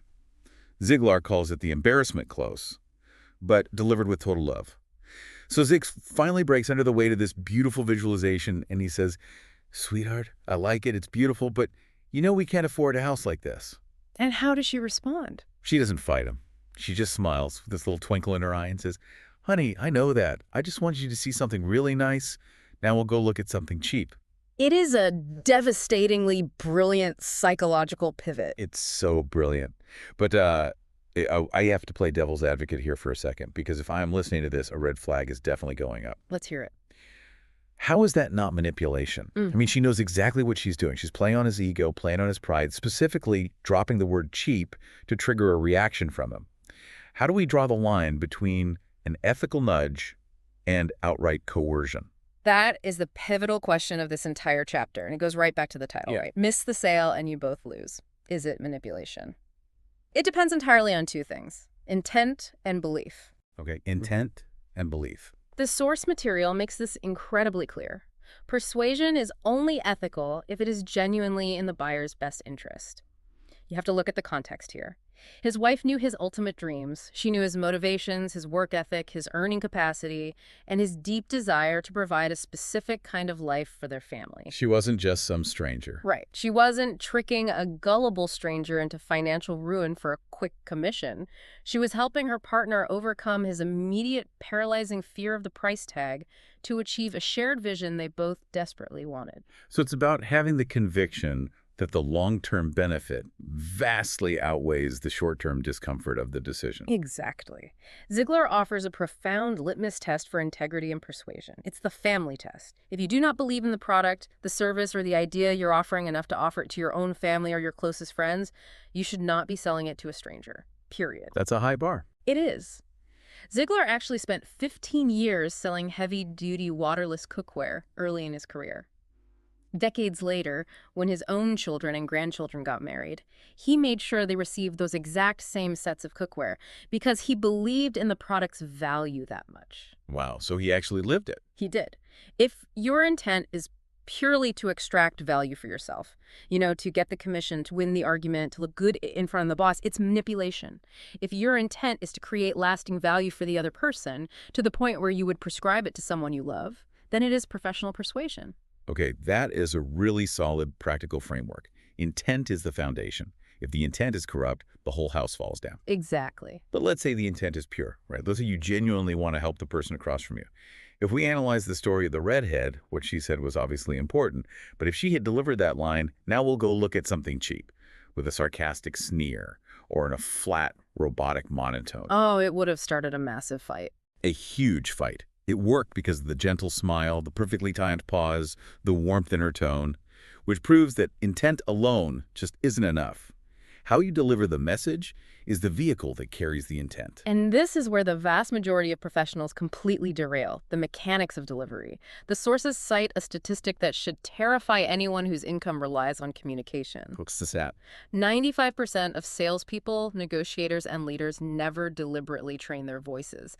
They will spend hundreds of hours memorizing facts, poring over spreadsheets, memorizing product specifications, reading books on strategy. But they spend 0 hours practicing the actual physical instrument that is delivering those facts. None. And as a result, they speak in a flat monotone. They use filler words like, or like, that completely distract the listener and dilute their authority. Wait, if practicing voice inflection is so obviously beneficial, why do 95% of professionals refuse to do it? Is it just laziness, or is there a psychological barrier to hearing our own voices? Because, nobody likes hearing themselves on tape. Mm-hmm. It's entirely the latter. It is the psychological discomfort of self-confrontation. Self-confrontation, wow. Think about it. When you speak, you hear your voice resonating through the bones of your own skull, which makes it sound deeper, richer, and more authoritative to you than it does to anyone else. Oh yeah, you always sound like a radio host in your head. Exactly.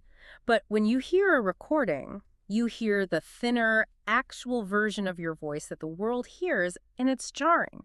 People avoid voice training because they don't want to face the reality of how they actually sound. But in persuasion, you are triggering what neuroscientists call somatic markers in the listener. Somatic markers, what are those? Basically, your tone of voice physically affects the listener's nervous system. A soothing tone lowers their heart rate. A harsh, rapid tone spikes their cortisol. If you aren't controlling that instrument, you are just randomly firing off emotional triggers in your prospect. It's wild when you think about it in the context of other professions. Like, imagine an elite athlete who refuses to watch game tape because they don't like how their running form looks on video. Right, they'd never improve. Or a musician who refuses to record their practice sessions. Mm. We are knowledge workers. Our primary tool of execution is our voice. Yet, we will jump on a high-stakes Zoom call to pitch $1 million project and we have absolutely no idea what we sound like to the client. Exactly. And to demonstrate how critical this microscopic control of the voice is, there is a fascinating exercise detailed in the material. It relies on a very simple 8-word sentence. Let's actually role play this really quickly. Well, okay, let's do it. I'll give you the sentence, and I want you to repeat it, but I want you to shift the emphasis to a different word each time. All right, I am ready. Put me in, coach. The sentence is, I did not say he stole the money. 8 words. Just a simple, factual, defensive statement.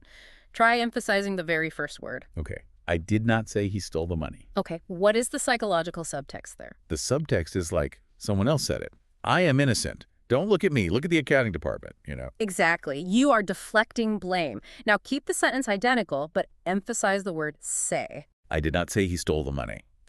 And how does the meaning shift? Now, the subtext is, maybe I implied it. Maybe I wrote it down in an email. Maybe I gave a very suggestive nod. But I didn't verbally speak the words. It's a very lawyer-esque evasion. Precisely. Let's do another one. Emphasize the word he. I did not say he stole the money. The implication. The implication is that the money is definitely gone. Someone absolutely stole it. But it was that other guy over there. It was his partner. Let's do one more. Emphasize the word stole. I did not say he stole the money. And the final meaning. That means, look, maybe he just borrowed it indefinitely. Maybe it's an unauthorized long-term loan. But let's not use ugly words like stolen. Look at what just happened. 8 identical words. The data didn't change. The transcript didn't change. But by simply shifting the voice inflection, the micropauses, and the pitch, you change the entire meaning, the legal implication, and the emotional resonance of the sentence. Mastering voice inflection is perhaps the single most important undeveloped skill in the modern professional landscape. It really exposes how much heavy lifting your tone does. I mean, you can have the most beautifully written script, perfectly aligned with the client's needs. But if you deliver it with the wrong inflection, you completely sabotage the meaning. Absolutely. The text suggests using a cassette recorder, which, dates the book a bit. But for us today, it's just pulling up the voice memo app on your phone or recording a solo Zoom meeting. You have to record yourself giving your presentation and then force yourself to listen back to it. And as we established, it is going to be excruciatingly painful the first time you do it. Oh, it will be awful. You might think you sound like this incredibly dynamic, highly persuasive, TED Talk level genius in your own head. Yeah. But when you listen back, you have to ask yourself the brutal, clarifying question. If I were calling on me, would I buy from me? And most people, if they're being ruthlessly honest, would have to answer no. You will hear the monotone. You will hear how you rush past the most important points because you are nervous. You will hear the non-answers. You will hear yourself talking past the other person's hypothetical objections rather than sitting with them. And this is the immediate takeaway for you listening right now. I challenge you today to record yourself explaining a core idea or pitching a project you're currently working on. Just bust out the phone. Just talk into your phone for 3 uninterrupted minutes. Yeah. You will likely be shocked by your delivery. But practicing that inflection, learning to consciously modulate your pitch and pace, is what physically holds the listener's attention. Because it goes back to basic logic. If they aren't listening, they aren't absorbing the information. And if they don't have the information to justify a yes, they are psychologically compelled to say no. That makes perfect sense. Voice inflection gets you in the door. It keeps them awake. But let's follow the logical progression here. You have your ethical foundation. You have trained your voice so people actually listen to you. But once you have their attention, what do you do with it? You have to connect with their actual problem. And the sources point out that this requires a very specific, carefully calibrated emotional stance. Yes, it requires understanding the critical, often misunderstood difference between sympathy and empathy. Empathy and sympathy. People mess those up all the time. We culturally use those words interchangeably as if they're just synonyms for being a nice person. But in business, in leadership, and in high-stakes relationships, they produce vastly different outcomes. This is where we need a really clear distinction. I was thinking about this, and it reminds me of a lifeguard.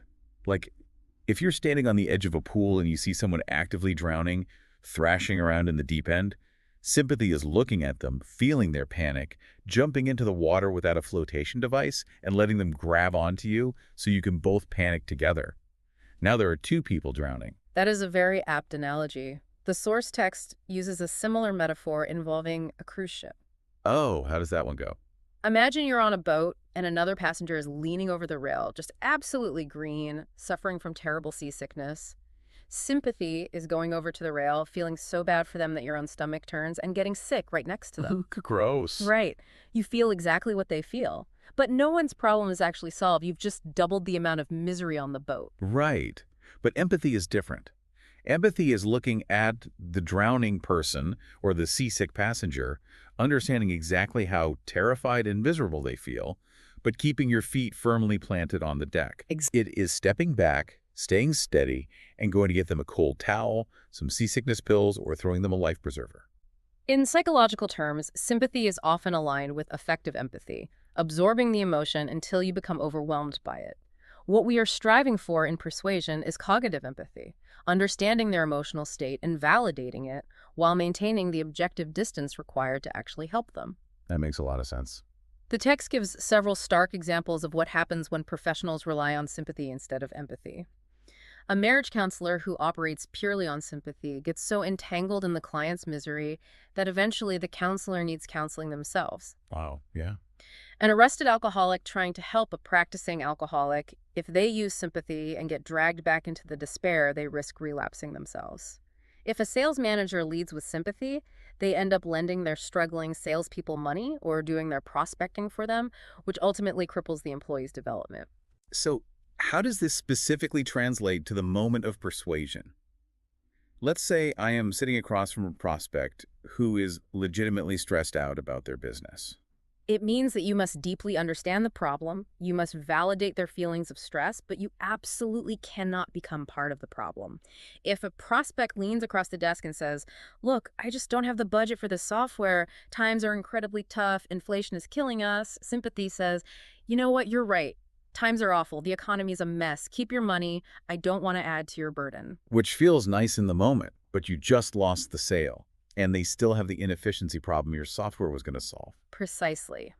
Empathy, on the other hand, says, "I understand completely how tight things are right now, and I can hear how stressed you are about overhead. That is exactly why we need to sit down and look at how this solution is going to systematically reduce your operational costs over the next 6 months." That's such a good pivot. You have to comfortably move from your side of the table to their side. View the problem entirely from their perspective, but maintain the sturdy objectivity required to offer a lifeline. I love how the text breaks down the actual spelling of the word business to illustrate this concept of shared perspective. Business. Yeah, if you look at the spelling, you and I are both in it. In fact, the U comes before the I, and the I is silent. It's there to be seen, not necessarily heard. And the U actually makes an I sound, blending the two letters together phonetically. It represents a perfect amalgamation of interests. It is a clever mnemonic, but it holds a deep structural truth. It obviously applies to literal commercial businesses, but it applies just as much to managing household dynamics, PTA meetings, or team projects. Persuasion, when done ethically, is never about I winning and you losing. Right, because that's not persuasion. That is conquest, not persuasion. Persuasion is about finding the intersection where you and I both benefit from the exchange. Okay, so let's put all the pieces together so far. We are empathetic. We are standing on the deck, throwing life preservers, not throwing up over the side of the boat. We are communicating clearly with our perfectly trained voice inflection. We have pure intent. But here is where the rubber meets the road, and where most negotiations completely fall apart. The price objection. Yes. What happens when the other person throws up a massive, structural, seemingly immovable roadblock? The classic, universal objection. It costs too much. Ah, yes. It is the most common hurdle in any negotiation anywhere in the world. The very first strategic move here, according to the sources, is to manage the timing. You must delay the price until value is established. Delay it. Yes. If someone asks for the price immediately, which they often do, you politely but firmly deflect. You say, "I'll be happy to get to that in just a moment, but first let me show you what you're actually getting to see if it even makes sense for you." Because if you just surrender the number up front, before they understand what the thing does, they filter every single benefit you describe afterward through the lens of that number. Like, if I tell you a software is the $10,000 a month, and then tell you it saves 40 hours of labor, you're just thinking, is 40 hours worth 10K? But if I show you the 40 hours of freedom first, the $10,000 becomes a justifiable investment. Precisely. You cannot accurately evaluate a price without understanding the value. Once that value is established, the masterstroke, the true pivot of professional persuasion, is shifting the entire conversation away from price and onto cost. This distinction blew my mind because we use the words interchangeably, but they are radically different concepts. Yeah. There is a story Ziglar tells in the book about buying a cheap suit that perfectly illustrates this. I love this story. So he was trying to lose weight, and he needed a suit for some speaking engagements. Instead of buying a quality suit, he bought a cheap $149 suit to wear just in the interim while he lost the weight. But as happens to the best of us, he never lost the weight. Never lost it. The suit sat in the back of the closet, completely unused, and eventually the moths ate it. He wore it 0 times. So the price he paid at the register was roughly $150, but the cost per wear, also $150. He lost the entire purchase amount because he got 0 utility out of it. Contrast that scenario with the bicycle analogy provided in the text. Imagine a father buying a bicycle for his young son. He walks into the store and has 2 options. The economy bike is $34.95. A high-quality Schwinn is $64.95. Okay, so the Schwinn is almost double. Right. Now, the price of the economy bike is obviously much lower, so applying pure short-term logic, he buys the cheap one. But over the next 6 months, the cheap bike constantly breaks down. It needs $4.50 for new handlebars. Jeez. $15 for replacement sprockets, $6 for bearings. Suddenly, with repairs, labor, and the downtime where the kid can't even ride it, he has spent over $54 in just 6 months, and he still owns a broken, unreliable piece of machinery. And eventually, he gets so frustrated that he throws in the towel, hauls it to the dump, and goes back to buy the more expensive Schwinn anyway. Exactly. We do this in modern business all the time. Think about a company buying a cheap, off-the-shelf SaaS subscription because it's $50 a month instead of the premium $200 a month option. But the cheap one doesn't integrate with their CRM. So now they are paying a developer $150 an hour, 3 hours a week, to manually port the data over. It's madness. The price of the software is $50. The cost is thousands of dollars in technical debt and wasted labor. Exactly. Now let's look at the math of the Schwinn bicycle. The Schwinn lasts for 10 years with minimal maintenance. The cost of the economy bike was essentially $9 a month for the very short time it actually functioned. The cost of the Schwinn spread over a decade was $6.50 a year. Wow, a year. So price is a one-time event that happens at the register. Cost is an ongoing daily reality. That is the fundamental math of persuasion. You have to break down cost to the ridiculous. If a product, a service, or a habit saves you, say, $1 a day in efficiency or health, and you choose not to buy it or adopt it, it is literally costing you $1 a day not to have it. Right. You either pay for the solution once and reap the compounding benefits, or you pay for the problem every single day through actual daily losses, and at the end of the year, you still have nothing to show for it. It costs more to do nothing than to do something. It's a powerful framework. But, I mean, I have to push back here because most of our listeners are smart. They know the difference between price and cost. We've all heard the boots theory of socioeconomic unfairness, right? Oh, sure. That a rich person buys a $100 pair of boots that last 10 years, while a poor person buys a $20 pair that leaks after a year. So over a decade, the poor person spends $200 and still has wet feet. We know the math. So why do highly intelligent, rational people still freeze up and object when it's time to sign the contract? Logic is great on a whiteboard, but in reality, people clutch their wallets. What is the psychological block here? You're touching on a fundamental truth of human behavioral economics, something researchers call hyperbolic discounting. Hyperbolic discount. Yes. Humans are biologically wired to prioritize immediate pain or pleasure over future pain or pleasure. The immediate pain of handing over $65 feels exponentially worse than the abstract future pain of paying $4 for handlebars 3 months from now. People buy on emotion, and they justify with logic. So the logic isn't enough. No, the logic of the boots theory, or the bicycle math, alone will not close the deal. The logic is merely there to give their highly rational prefrontal cortex permission to satisfy their emotional desire. This is why you pair that logical cost breakdown with a specific technique the text calls the 1902 close. Okay, unpack the 1902 close for me, because it sounds like one of those old school tactics that a modern buyer might just see right through. It is entirely relevant today if used with sincerity.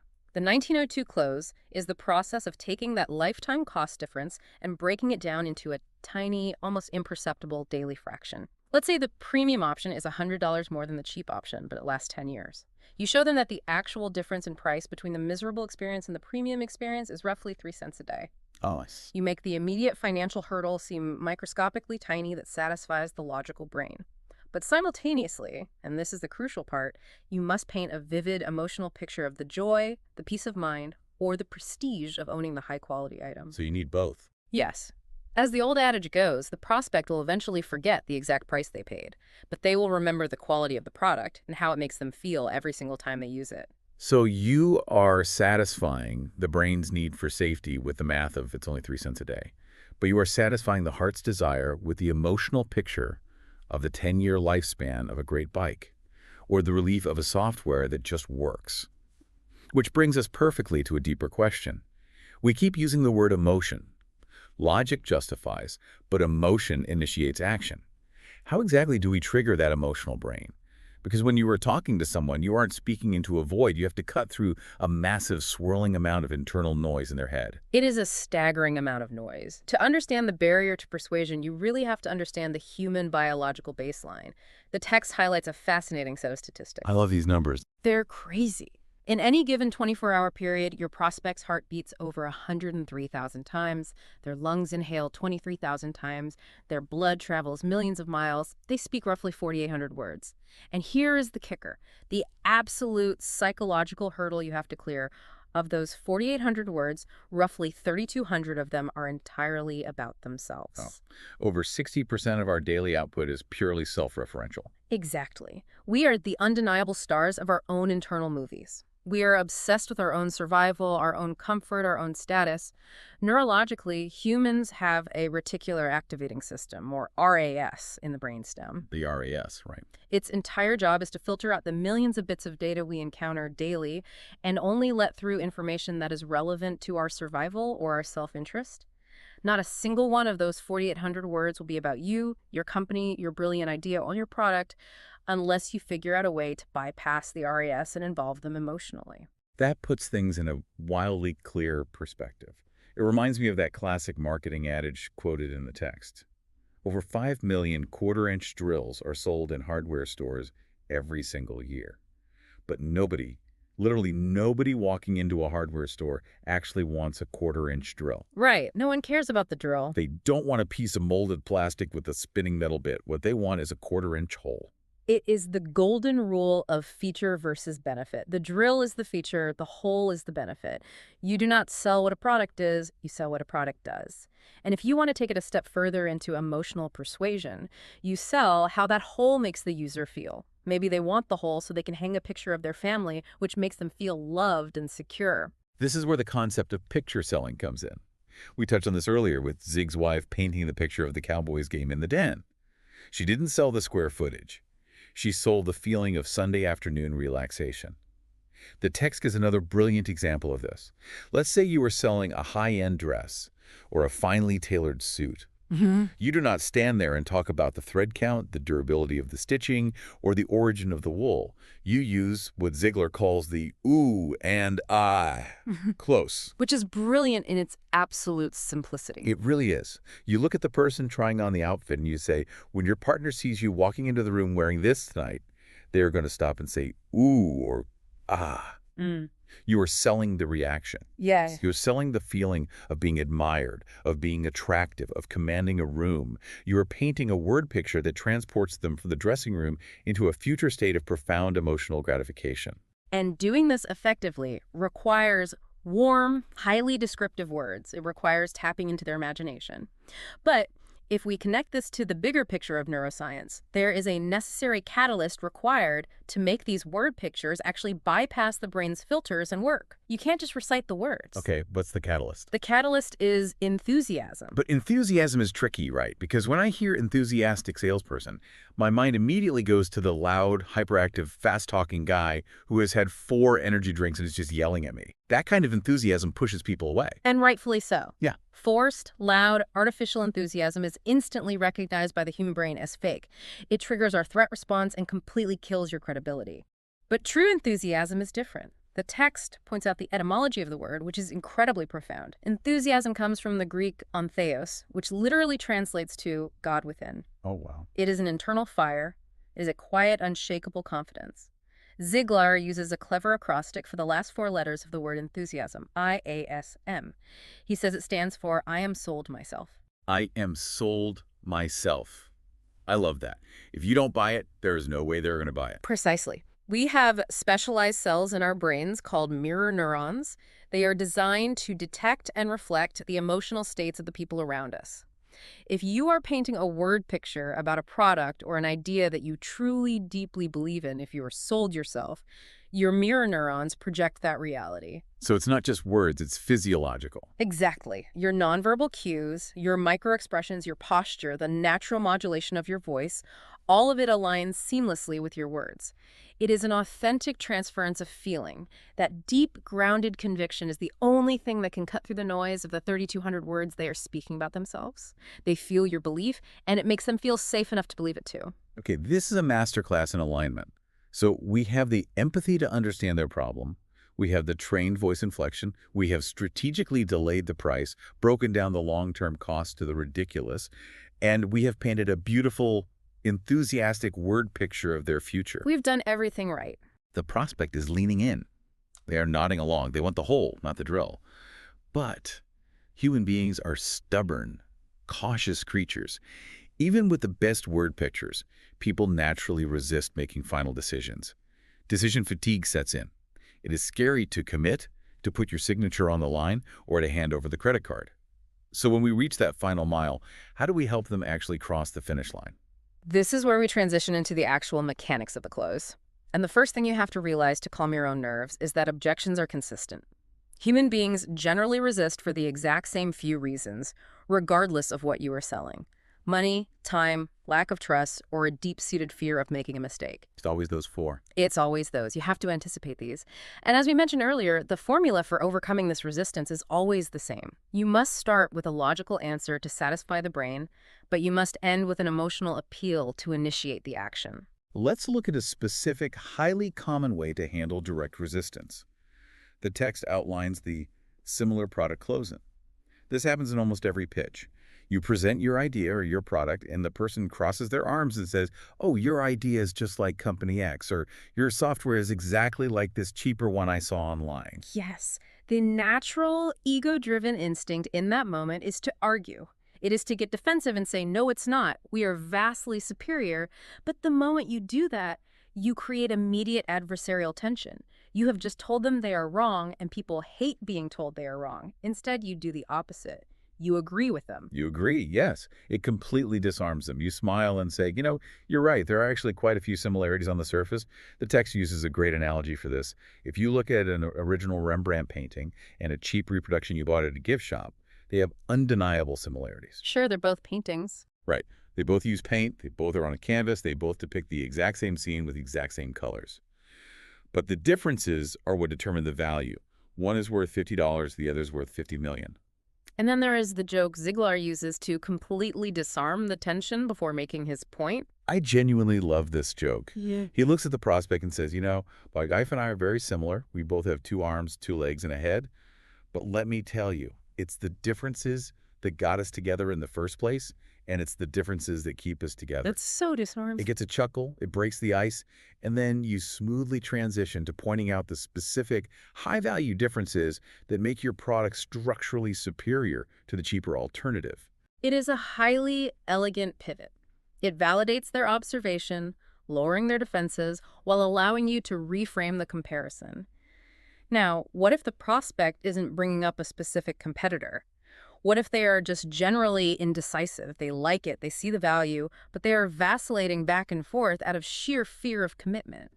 This is where the classic Ben Franklin close comes into play. Ah, the famous T-chart. It feels almost too simple to work.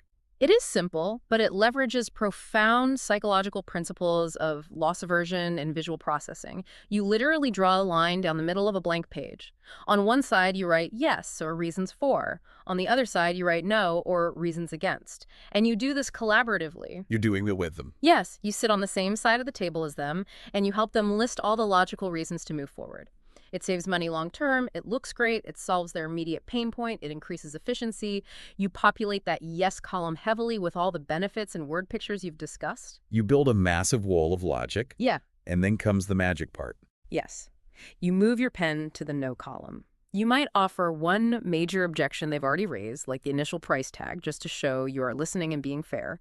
But then you put the pen down, you stay completely quiet, and you hand the burden over to them. You let them list the no reasons. And what actually happens in that moment of silence? If you have done your job throughout the presentation, if you have built value, answered their hidden questions, and painted the right emotional pictures, the yes column will heavily outweigh the no column. Visually and logically, the decision makes itself. Because of the pressure of the silence, they struggle to come up with compelling reasons not to buy, while staring directly at a massive, undeniable list of reasons they should. You let their own logic close the gap. It is a brilliant, structured way of clearing the fog of decision fatigue. But the text makes a massive, overarching point here as it wraps up the chapter. All of these closes, the snooker, the 1902, the similar product, the Ben Franklin, they're just tools in a toolbox, and tools are entirely useless or even dangerous in the wrong hands. This is the ultimate key, the zenith of everything we have discussed today. Techniques, scripts, and psychological nudges mean absolutely nothing without sincerity. Trust is the ultimate closer. There's a profound observation in the material about the moment of the close. When a prospect finally signs a deal, hands over the check and says, I don't really know why I'm dealing with you today, and said to the other guy, I bought from the other guy for 10 years. What they're really saying beneath the words is, I trust you. I feel safe with you. And that trust cannot be faked long-term. It goes right back to the intent we established in the very beginning. Sincerity is the bedrock. A professional salesperson, a successful leader, an effective parent, they are lifelong students of human nature. They practice their craft, they record and train their voice, they understand cognitive dissonance and hyperbolic discounting, but ultimately, they act out of a sincere, unshakable desire to solve a problem for the human beings sitting across from them. Because a professional doesn't stand still. As the text reminds us, you never make career advancements by standing still and saying no. You didn't acquire your home, your deepest relationships, or your savings by saying no. Every step forward in life requires a commitment. It requires taking action and moving past the fear. If we synthesize everything we have covered today from Chapter 3, it paints a very clear, highly actionable picture of what ethical persuasion looks like. It is not a battle to be won. It is not a zero-sum game where one person extracts value from another. It is that perfect amalgamation of interests we talked about in the word business. The you before the I. Exactly. By combining genuine cognitive empathy, deliberately trained communication skills, logical cost analysis, and undeniable authentic sincerity, your role is simply to help people overcome their own internal hesitations and fears. You help them get out of their own way so that both of you can win. So, as we wrap up this deep dive into the mechanics of persuasion, I want to leave you, the listener, with a final thought to mull over. Think about the last major no you gave someone. Or, perhaps more painfully, think about the last major no you received when you were trying to pitch an idea to your boss or get consensus from your team. Look closely at that moment of rejection. It's usually very revealing. It really is. Was that rejection truly about the facts? Was it really about the price or the timeline or the budget? Or was it just a lack of a clear, empathetic word picture that made the future look safe and exciting? What if your next yes isn't about changing the facts of your proposal at all, but is simply a change in your voice inflection away? It is a powerful, paradigm-shifting question to ask yourself the next time you find yourself trying to move any idea forward. It really is. Keep that in mind as you navigate your conversations, your negotiations, and your pitches this week. Join us next time as we continue our mission to decode the hidden mechanics of everyday life and uncover the tools that help you build a better reality. Until then, keep diving deep. Have you ever been staring down a purchase? Maybe it's a piece of enterprise software for your department, or maybe a contractor for your kitchen remodel, or even just like a new mattress, and you completely freeze at the price tag? Oh, yeah. I mean, everybody knows that exact feeling. Right. You look at that number, your stomach just drops, and this primal instinct kicks in. You pivot. You convince yourself to settle for the cheaper option. Because you tell yourself you're being financially responsible, right? Exactly. But then, a few months later, that budget software is losing all your client data. Or the contractor's cheap plumbing job is literally leaking into your basement. Or that bargain mattress has you waking up with a pinched nerve every single morning. Yes. And suddenly you are looking at double the bill to fix the mess. You've wasted countless hours, and you have that sickening pit of regret in your stomach because you tried to save a few bucks on the front end, and it just completely blew up in your face. It's a painfully universal human experience. And what's fascinating is that this exact dynamic perfectly frames the ultimate dilemma we all face in the marketplace. Whether you're the one holding the credit card or the one trying to secure the signature on the contract? Right, because there's this intense, almost magnetic gravity to a low price. It just pulls at us, and it is constantly at war with the inevitable long-term misery of poor quality. Well, as buyers, our brains are basically hardwired to seek the immediate, dopamine hit relief of keeping our money today. Yeah, and we conveniently blind ourselves to the massive future cost of that decision. Exactly. And that psychological war between price and quality is the absolute core of our mission today. We are doing a deep dive into a highly specific, incredibly potent segment of Zig Ziglar's legendary sales philosophy. Focusing squarely on what he famously coined as the quality close. Right. So over the next hour, we are going to deconstruct how to navigate what is easily the most intimidating hurdle in any professional interaction, which is the price objection. And I think we need to be clear right up front. You do not need the word sales in your job title for this to matter to you. Oh, not at all. If you are a freelance designer trying to justify your hourly rate, or a startup founder pitching investors, a manager asking for more budget, or just someone trying to make smarter purchasing decisions, this applies to you. Absolutely. Mastering the psychology of price versus cost is a foundational life skill. It really is the architecture of how you advocate for your own value in the world. So to start this deep dive, we actually need to dismantle a massive psychological barrier that most of us don't even realize we carry. Yeah, Ziglar's core philosophy argues that the actual act of asking someone to make a decision and part with their resources is fundamentally unnatural to us in modern society. Wait, unnatural? How so? Well, we are actively conditioned from the time we were toddlers to suppress the urge to ask for things. Oh, right. Which makes perfect sense when you think about it. Like, if you're a kid in a grocery store reaching for a toy, your parents immediately slap your hand down. Yeah, they say, don't be greedy, don't ask for things, wait until you're offered.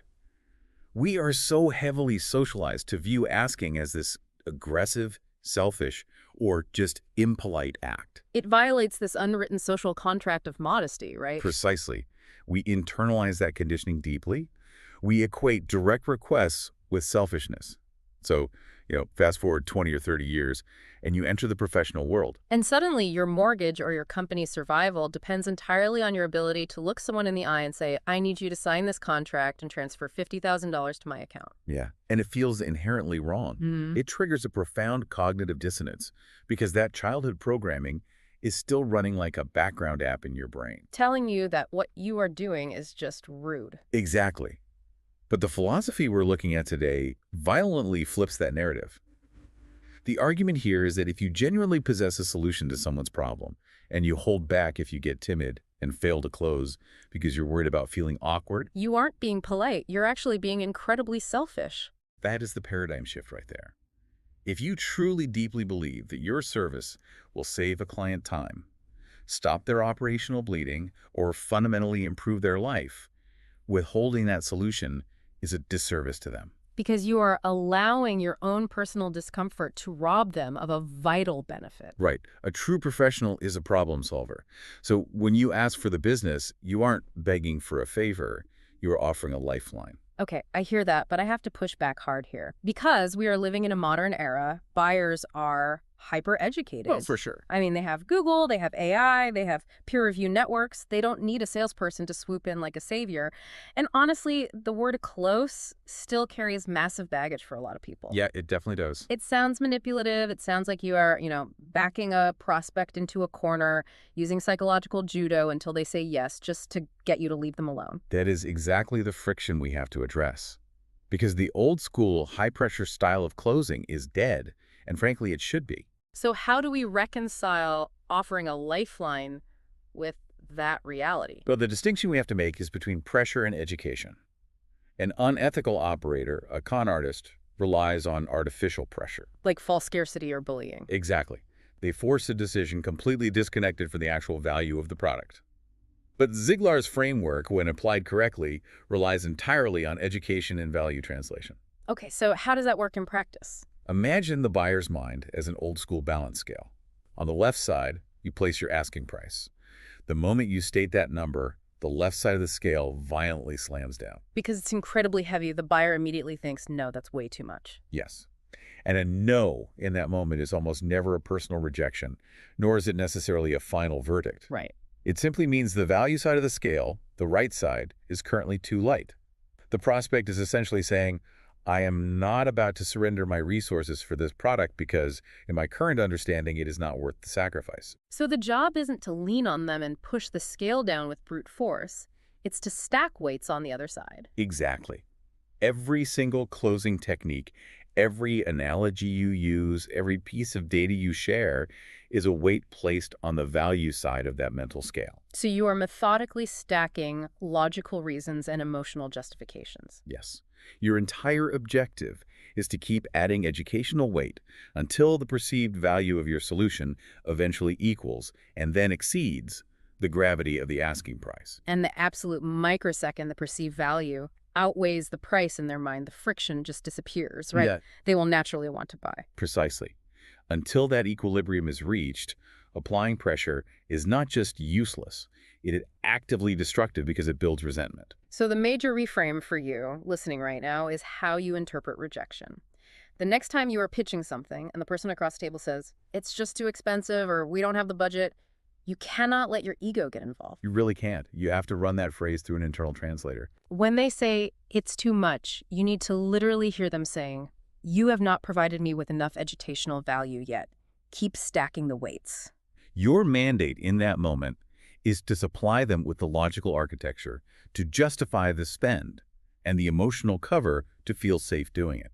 Which naturally brings us to the most effective weight you can possibly place on that scale. Because if you want to change how a prospect values your offering, you have to fundamentally change their working definition of money. We have to introduce the critical behavioral economics distinction between price and cost. Yes, this is where the mechanics of this get really fascinating to me. We use those words interchangeably in normal conversation, don't we? All the time. We ask, what's the price? Or what does this cost? As if they mean the exact same thing. But in a negotiation, they are entirely different universes. Price is an isolated one-time event. It is the specific dollar amount you hand over on the day of acquisition. But cost. Cost is a lifetime reality. Cost is the aggregate total of what you pay to own, operate, maintain, repair, and eventually replace that item over its entire lifespan.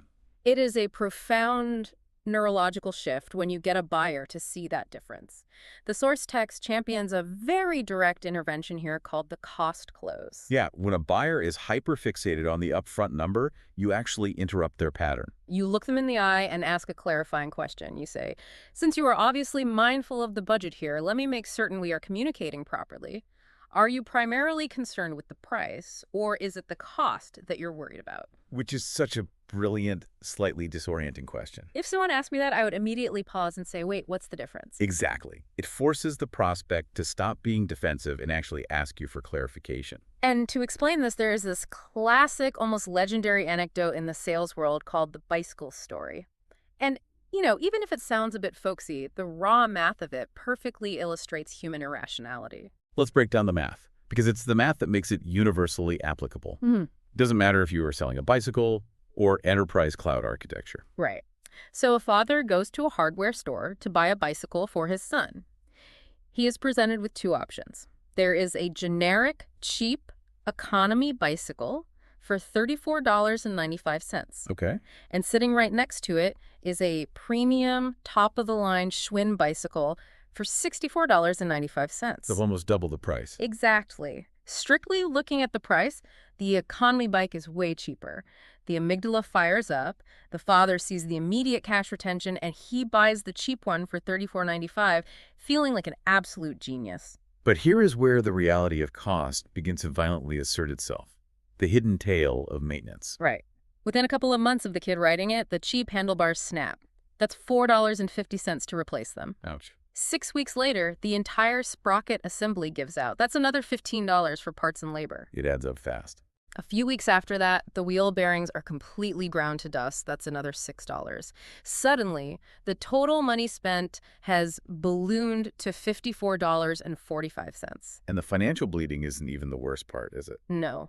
The worst part is the operational downtime. The kid can't even ride the bike for half of that 6-month period because it's constantly sitting in the garage waiting for parts. So the kid is miserable, the dad is frustrated. Exactly. So finally, the father hits his breaking point, throws the cheap bike in the dumpster, goes back to the store, and buys the $64.95 Schwinn anyway. So he paid for both. And what is the life cycle of the Schwinn? Well, the Schwinn lasts for 10 straight years without a single catastrophic failure.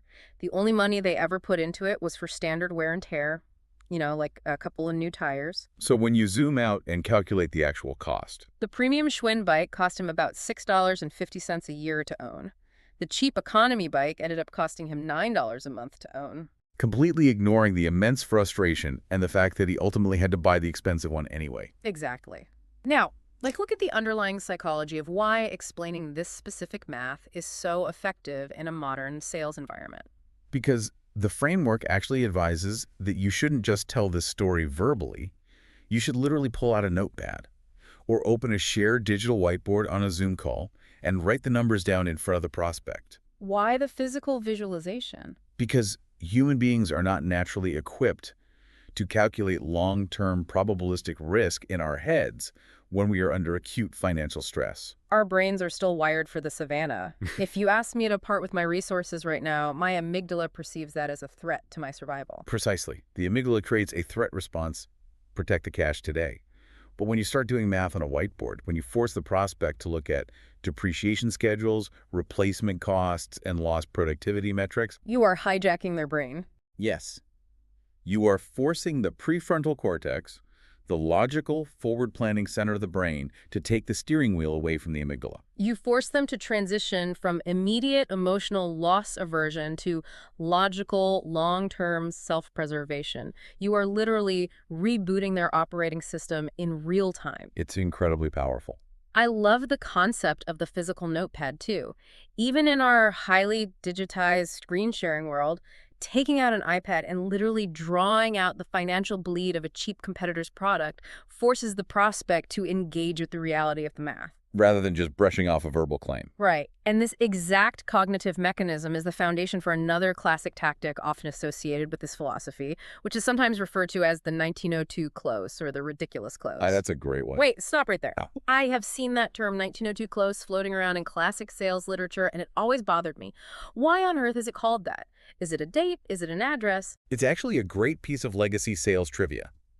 The naming convention is a bit murky, but it generally stems from a very specific anecdotal training scenario from the mid-20th century, likely involving a product that happened to cost exactly $1,902. Oh, so it's just a literal price tag. Yeah. The trainer used that specific, somewhat arbitrary number to demonstrate the math. The prospect would say $1,902 is way too much money. And what would the salesperson say? They would say, let's assume you use this piece of equipment for just 5 years. That's 1,825 days. Are you telling me your company's efficiency isn't worth an extra $1.04 a day? Wow. Okay, that makes sense. It became known as the 1902 closest shorthand for the technique of reduction to the ridiculous. Exactly. It's essentially taking a massive, terrifying upfront number and atomizing it down to its smallest possible daily or per usage increment. Because $1 a day doesn't trigger the amygdala the way $2,000 does. Right. It reduces the cognitive load of the purchase. If you are selling a high-end enterprise software system for $100,000, the CFO might instinctively block it. Naturally, that's a huge number. But if you break that down to show that it costs $8 per employee per day to save them 3 hours of manual data entry. The math suddenly looks absurdly favorable. You make the massive number mundane. The text even mentions breaking down a high price to just 3 cents per use to make it affordable. Exactly. So the tangible takeaway here is straightforward. When you are hit with a price objection, do not reflexively start defending your price. Never argue about the initial number. Right. Immediately pivot the conversation to the total cost of ownership.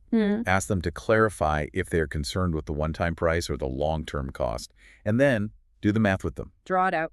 Quantify the downtime, quantify the replacement cycles, expose the hidden financial rot of the cheaper alternative. And once you have established that logical foundation with the math, you have earned the right to engage the emotional engine that actually finalizes human decisions. Which leads us to the third major pillar of this framework, the fear of loss close.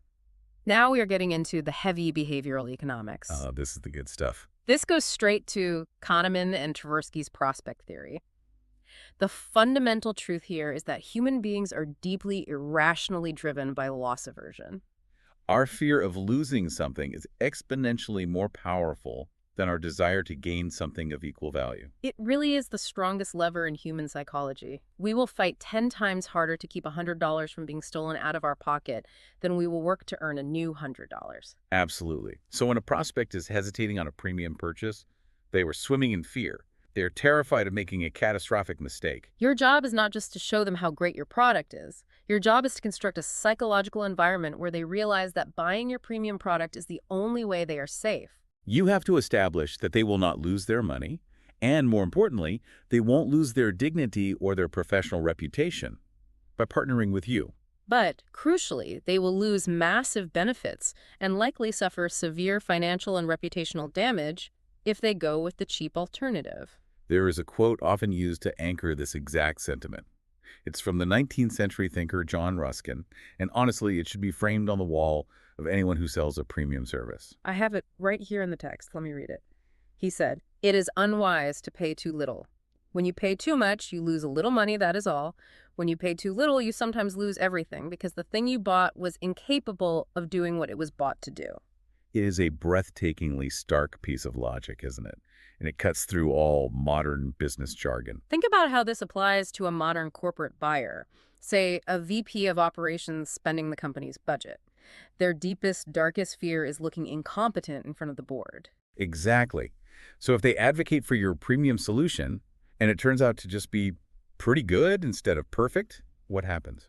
Well, they overspent the budget by maybe 10%. They might get a slight reprimand, but the company survives, operations run, and they keep their job. They lost a little money, that is all. But if they try to be a hero and buy the absolute cheapest software system on the market, and it completely crashes during the holiday rush, taking down the entire e-commerce infrastructure. They lose everything. They lose the company's revenue, they lose the trust of their peers, and they likely lose their job. They lose face. The fear of that specific humiliation is your greatest ally when you're selling a quality product. It's the ultimate "I told you so" fear. And to leverage this, the text provides a very specific phrasing to gently trigger this realization without sounding like you're threatening them. What's the phrase? You ask the prospect, "Wouldn't you agree that it's better to invest a little more than you expected than a little less than you should?" Let's analyze the linguistic architecture of that question, because it is brilliant. It really is. Invest a little more than you expected completely normalizes their sticker shock. It validates their feeling. It basically says, I know this number surprised you, and that's okay. It frames the extra money not as an expense, but as an investment. Right. But the second half, then a little less than you should, introduces a powerful, subtle fear of inadequacy and negligence. It implies that paying the lowest price isn't a savvy business move. It is reckless and irresponsible. It completely flips the moral high ground. The buyer usually feels smug when they find a cheap price. This question makes them feel negligent for even considering it. But I want to make sure we don't cross the line into fear-mongering here. Right. If I'm using this, I can't sound like a mafia enforcer saying, "Nice business you got here. It'd be a shame if your cheap software ruined it." Absolutely not. The tone is critical. You use the fear of loss not as a weapon, but as a shield for your client. You're protecting them. You present your higher price as a necessary, rational insurance policy against the catastrophic failure of the bargain basement option. You position yourself as the safe harbor in a dangerous market. You are telling them, I am charging you more so that I can guarantee you will never have to explain a failure to your boss. Which brings us to the absolute centerpiece of today's deep dive. This is where the rubber meets the road. This is the synthesis of the cost analysis and the fear of loss. We're talking about the quality close and how to rescue your prospect from what the text perfectly describes as the get-by trap.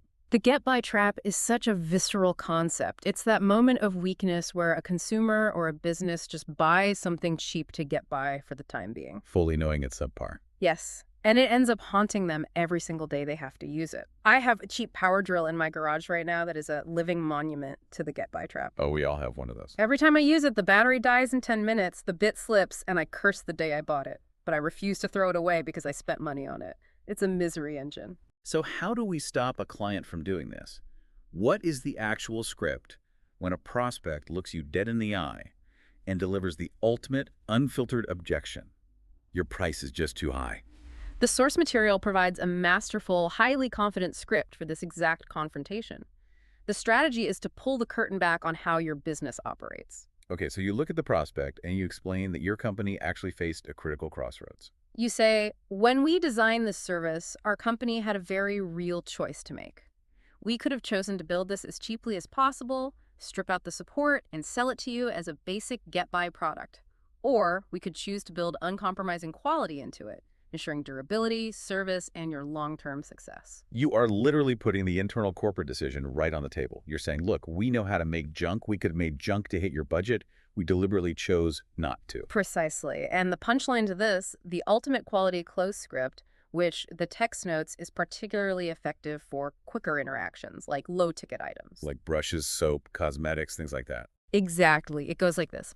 You look them in the eye and say, many years ago, our company made a basic decision. We decided that it would be infinitely easier to explain our price to you one time than it would be to apologize for our lack of quality forever. And I'm willing to bet you're glad we made that decision, aren't you?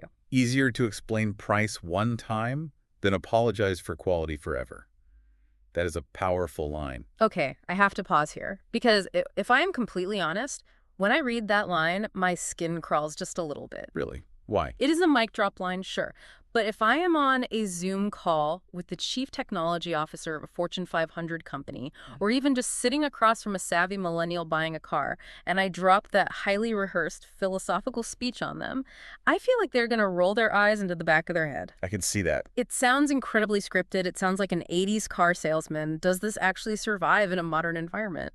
I am so glad you brought that up, because if you deliver that line with a slick, rehearsed cadence, you are absolutely right. You will get laughed out of the room. The modern consumer has a highly tuned radar for generic sales scripts. They will smell the manipulation a mile away. The exact wording of the script is not what makes it work. It is the underlying conviction, and specifically, the physical and vocal delivery of the concept. The classic advice heavily emphasizes the physical mechanics of this close. What do you mean by physical mechanics? It's about breaking the cadence of a traditional sales pitch. If you are talking fast, enthusiastic, and loud, which is how most people pitch, and then you suddenly launch into that script, it sounds totally fake. It just sounds like you're reading off a teleprompter. Exactly. To make this work, especially for modern, fast-paced, or low-ticket items, you have to execute a dramatic pattern interrupt. A pattern interrupt, okay. You must physically slow down, you drop the register of your voice, you lean in slightly, or if you're on Zoom, you look directly into the camera lens, not at the screen. You completely change the vibe. Yes. And you deliver the concept, not necessarily those exact words, but the concept of choosing quality over cheapness with absolute, unshakable conviction. You change the entire atmosphere of the room. You go from pitching a product to sharing a deeply held personal belief. Exactly. It is entirely about tone and intent. When you drop your voice and slow your cadence, you signal on a subconscious level that the transaction has paused and a moment of genuine seriousness is occurring. You are conveying that this isn't about extracting their money anymore. This is a statement of your personal integrity and the integrity of the company you represent. You are forcefully aligning yourself with their future satisfaction. You are reminding them of a profound truth of human nature. People might wince and complain about a high price on Tuesday, but by Friday, once the product is working beautifully, they completely forget what they paid. But they never forget poor quality. If it breaks, they are reminded of their mistake every single day. And here is the kicker that every professional needs to remember.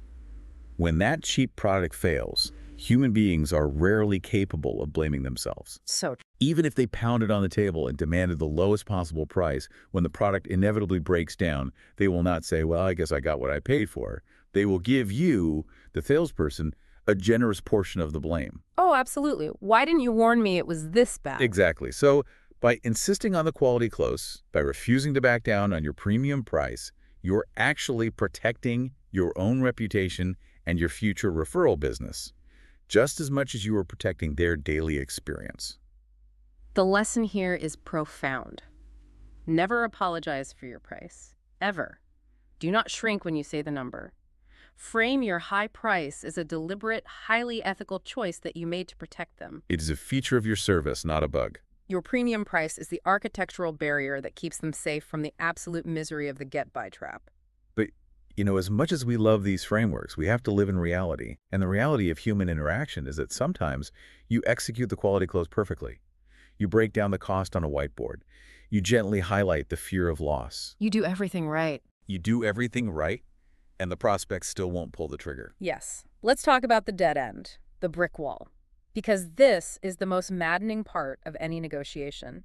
They won't buy, but they also refuse to tell you why they won't buy. They just give you these vague, slippery stalls. We need to think about it, or let me run it by the committee, or reach out to me in Q3. It is maddening because you are shadowboxing. You cannot overcome an objection if you don't know what the objection actually is. If they tell you, your competitor has this specific feature, you don't, you can address that. But if they just say, we're going to hold off, you have no leverage. To break this stalemate, there is a fascinating, almost theatrical psychological maneuver in the text called the hat-in-hand close, or sometimes it's called the lost sale close. The choreography of this is so specific. Let's paint the picture. You are sitting in the prospect's office. You have tried every logical and emotional lever, and you are getting nowhere. The air is stale. The energy is dead. So you make a conscious decision to physically give up. You start packing up your briefcase. You close your laptop. You cap your pen and put it in your pocket. You give every physical indication that the negotiation is completely over, and you concede defeat. You graciously thank them for their time, you stand up, you reach for the door handle. And then, at the last possible second, you turn back around. The visual of that retreat is the entire key to the technique. Right. You turn back and you say something with total vulnerability like, listen, I feel terrible about this. I know our service would completely solve the supply chain issue you're having, but I obviously did a terrible job of explaining it today. That is entirely my fault. Before I leave, would you do me a personal favor? Just to help me improve, could you tell me where I made my mistake? It is a stunning pattern interrupt. If we analyze the psychology of why this resurrects dead deals, it all comes down to the armor of the buyer. What do you mean by armor? For the entire 60-minute meeting, you have been wearing the persona of the salesperson, and they have been wearing the heavy defensive armor of the skeptical buyer. It is an inherently adversarial dynamic, no matter how friendly you are. Sure. The moment you snap your laptop shut, pack your bag, and walk toward the door, the transaction is officially dead in their mind. The threat of losing money evaporates. They won the battle. They protected the vault. Exactly. And because they won, they take off the armor, they relax their shoulders.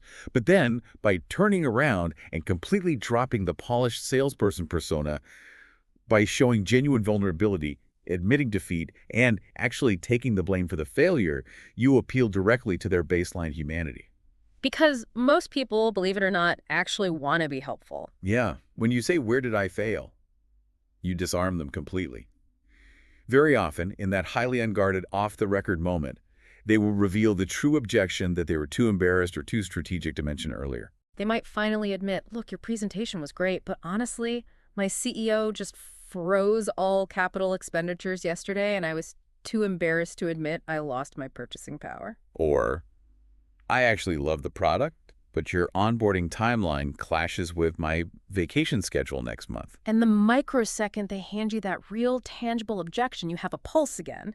You drop the briefcase back on the floor, you smile warmly, and you say, oh my goodness, I'm so glad you brought that up. If we can adjust the onboarding schedule around your vacation, does that change things? You are immediately back in the game. But this time, you are solving a real problem instead of fighting a smokescreen. Now, obviously, we aren't always in a physical office anymore. How does a modern professional use the hat-in-hand close over a Zoom call? You can't exactly walk to a virtual door. The mechanics change, but the psychology remains identical. On a video call, it's all about shifting your body language and the tone of the meeting. Like physically leaning away from the camera? Exactly. You might verbally conclude the meeting. Well, it sounds like the timing just isn't right. I'll send over the notes, and I really appreciate you carving out 30 minutes for me today. You lean back in your chair, physically creating distance. You might even close a window on your screen, letting the light on your face change slightly. You create the distinct feeling of the meeting wrapping up. And then as they are reaching for the leave meeting button, You lean back in, drop the professional pitch voice, and ask the vulnerable question, hey, just before you drop off the record, where did I miss the mark today? It creates the exact same unguarded moment. it transitions the dynamic from an adversarial negotiation to collaborative problem solving. Your practical takeaway here is that when all else fails, retreat to vulnerability. Stop pitching. Stop trying to sound smart. Assume the blame, use the physical or virtual cues of packing up to disarm the prospect and ask for feedback. It won't work every single time, but it will absolutely salvage deals that were otherwise dead and buried. Okay, let's step back and look at the massive landscape we've covered today. We have moved from redefining the close as an educational requirement to deconstructing the mathematical difference between price and cost. We've covered leveraging the primal fear of loss, mastering the unyielding quality close, and finally using pure vulnerability to save a lost sale. It is a lot of tactical machinery. It really is. Yeah. But how do we tie all of these seemingly disparate techniques into one cohesive modern philosophy? Yeah, what is the underlying DNA of all of this? The soul of this entire framework, the golden thread that connects every single one of these concepts, is the realization that selling on quality is a fundamental act of empathy. Empathy. That is a radically different word than most people associate with closing techniques. It's the only word that matters if you want to be successful long term.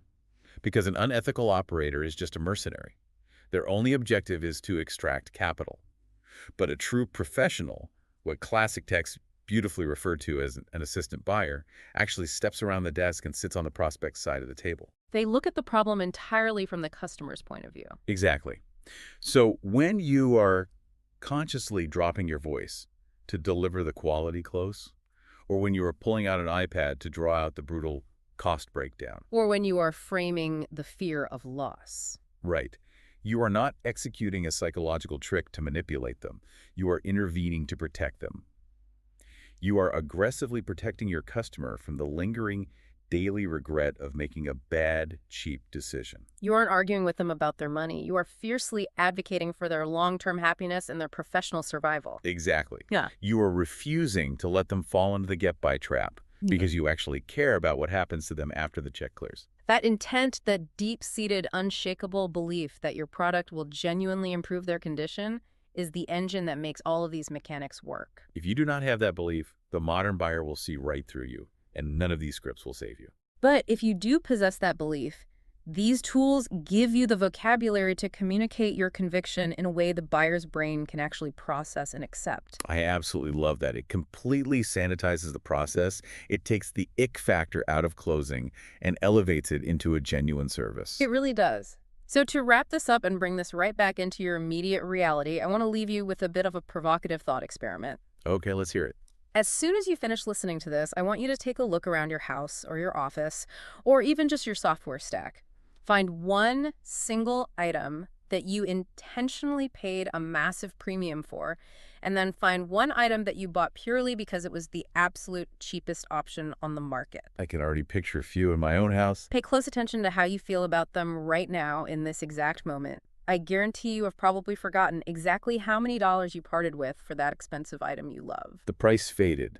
The value remained. Exactly, but that cheap get-by product, the bargain laptop that constantly freezes, or the cheap shoes that give you blisters, that decision haunts you every single time you interact with it. So true. When you feel that visceral, undeniable difference in your own life, ask yourself, how does that reality change the way you value your own time? How does it change the way you price your own business services? And how does it change the way you will advocate for your own worth in your very next negotiation? That is a powerful question to leave on. Next time, we'll be peeling back another fascinating layer of human psychology, exploring why we make the choices we make. Until then, keep diving deep, and remember, true value is something you never, ever have to apologize for. What you just listened was the beginning of a full audio, way longer, explaining every single chapter of the book.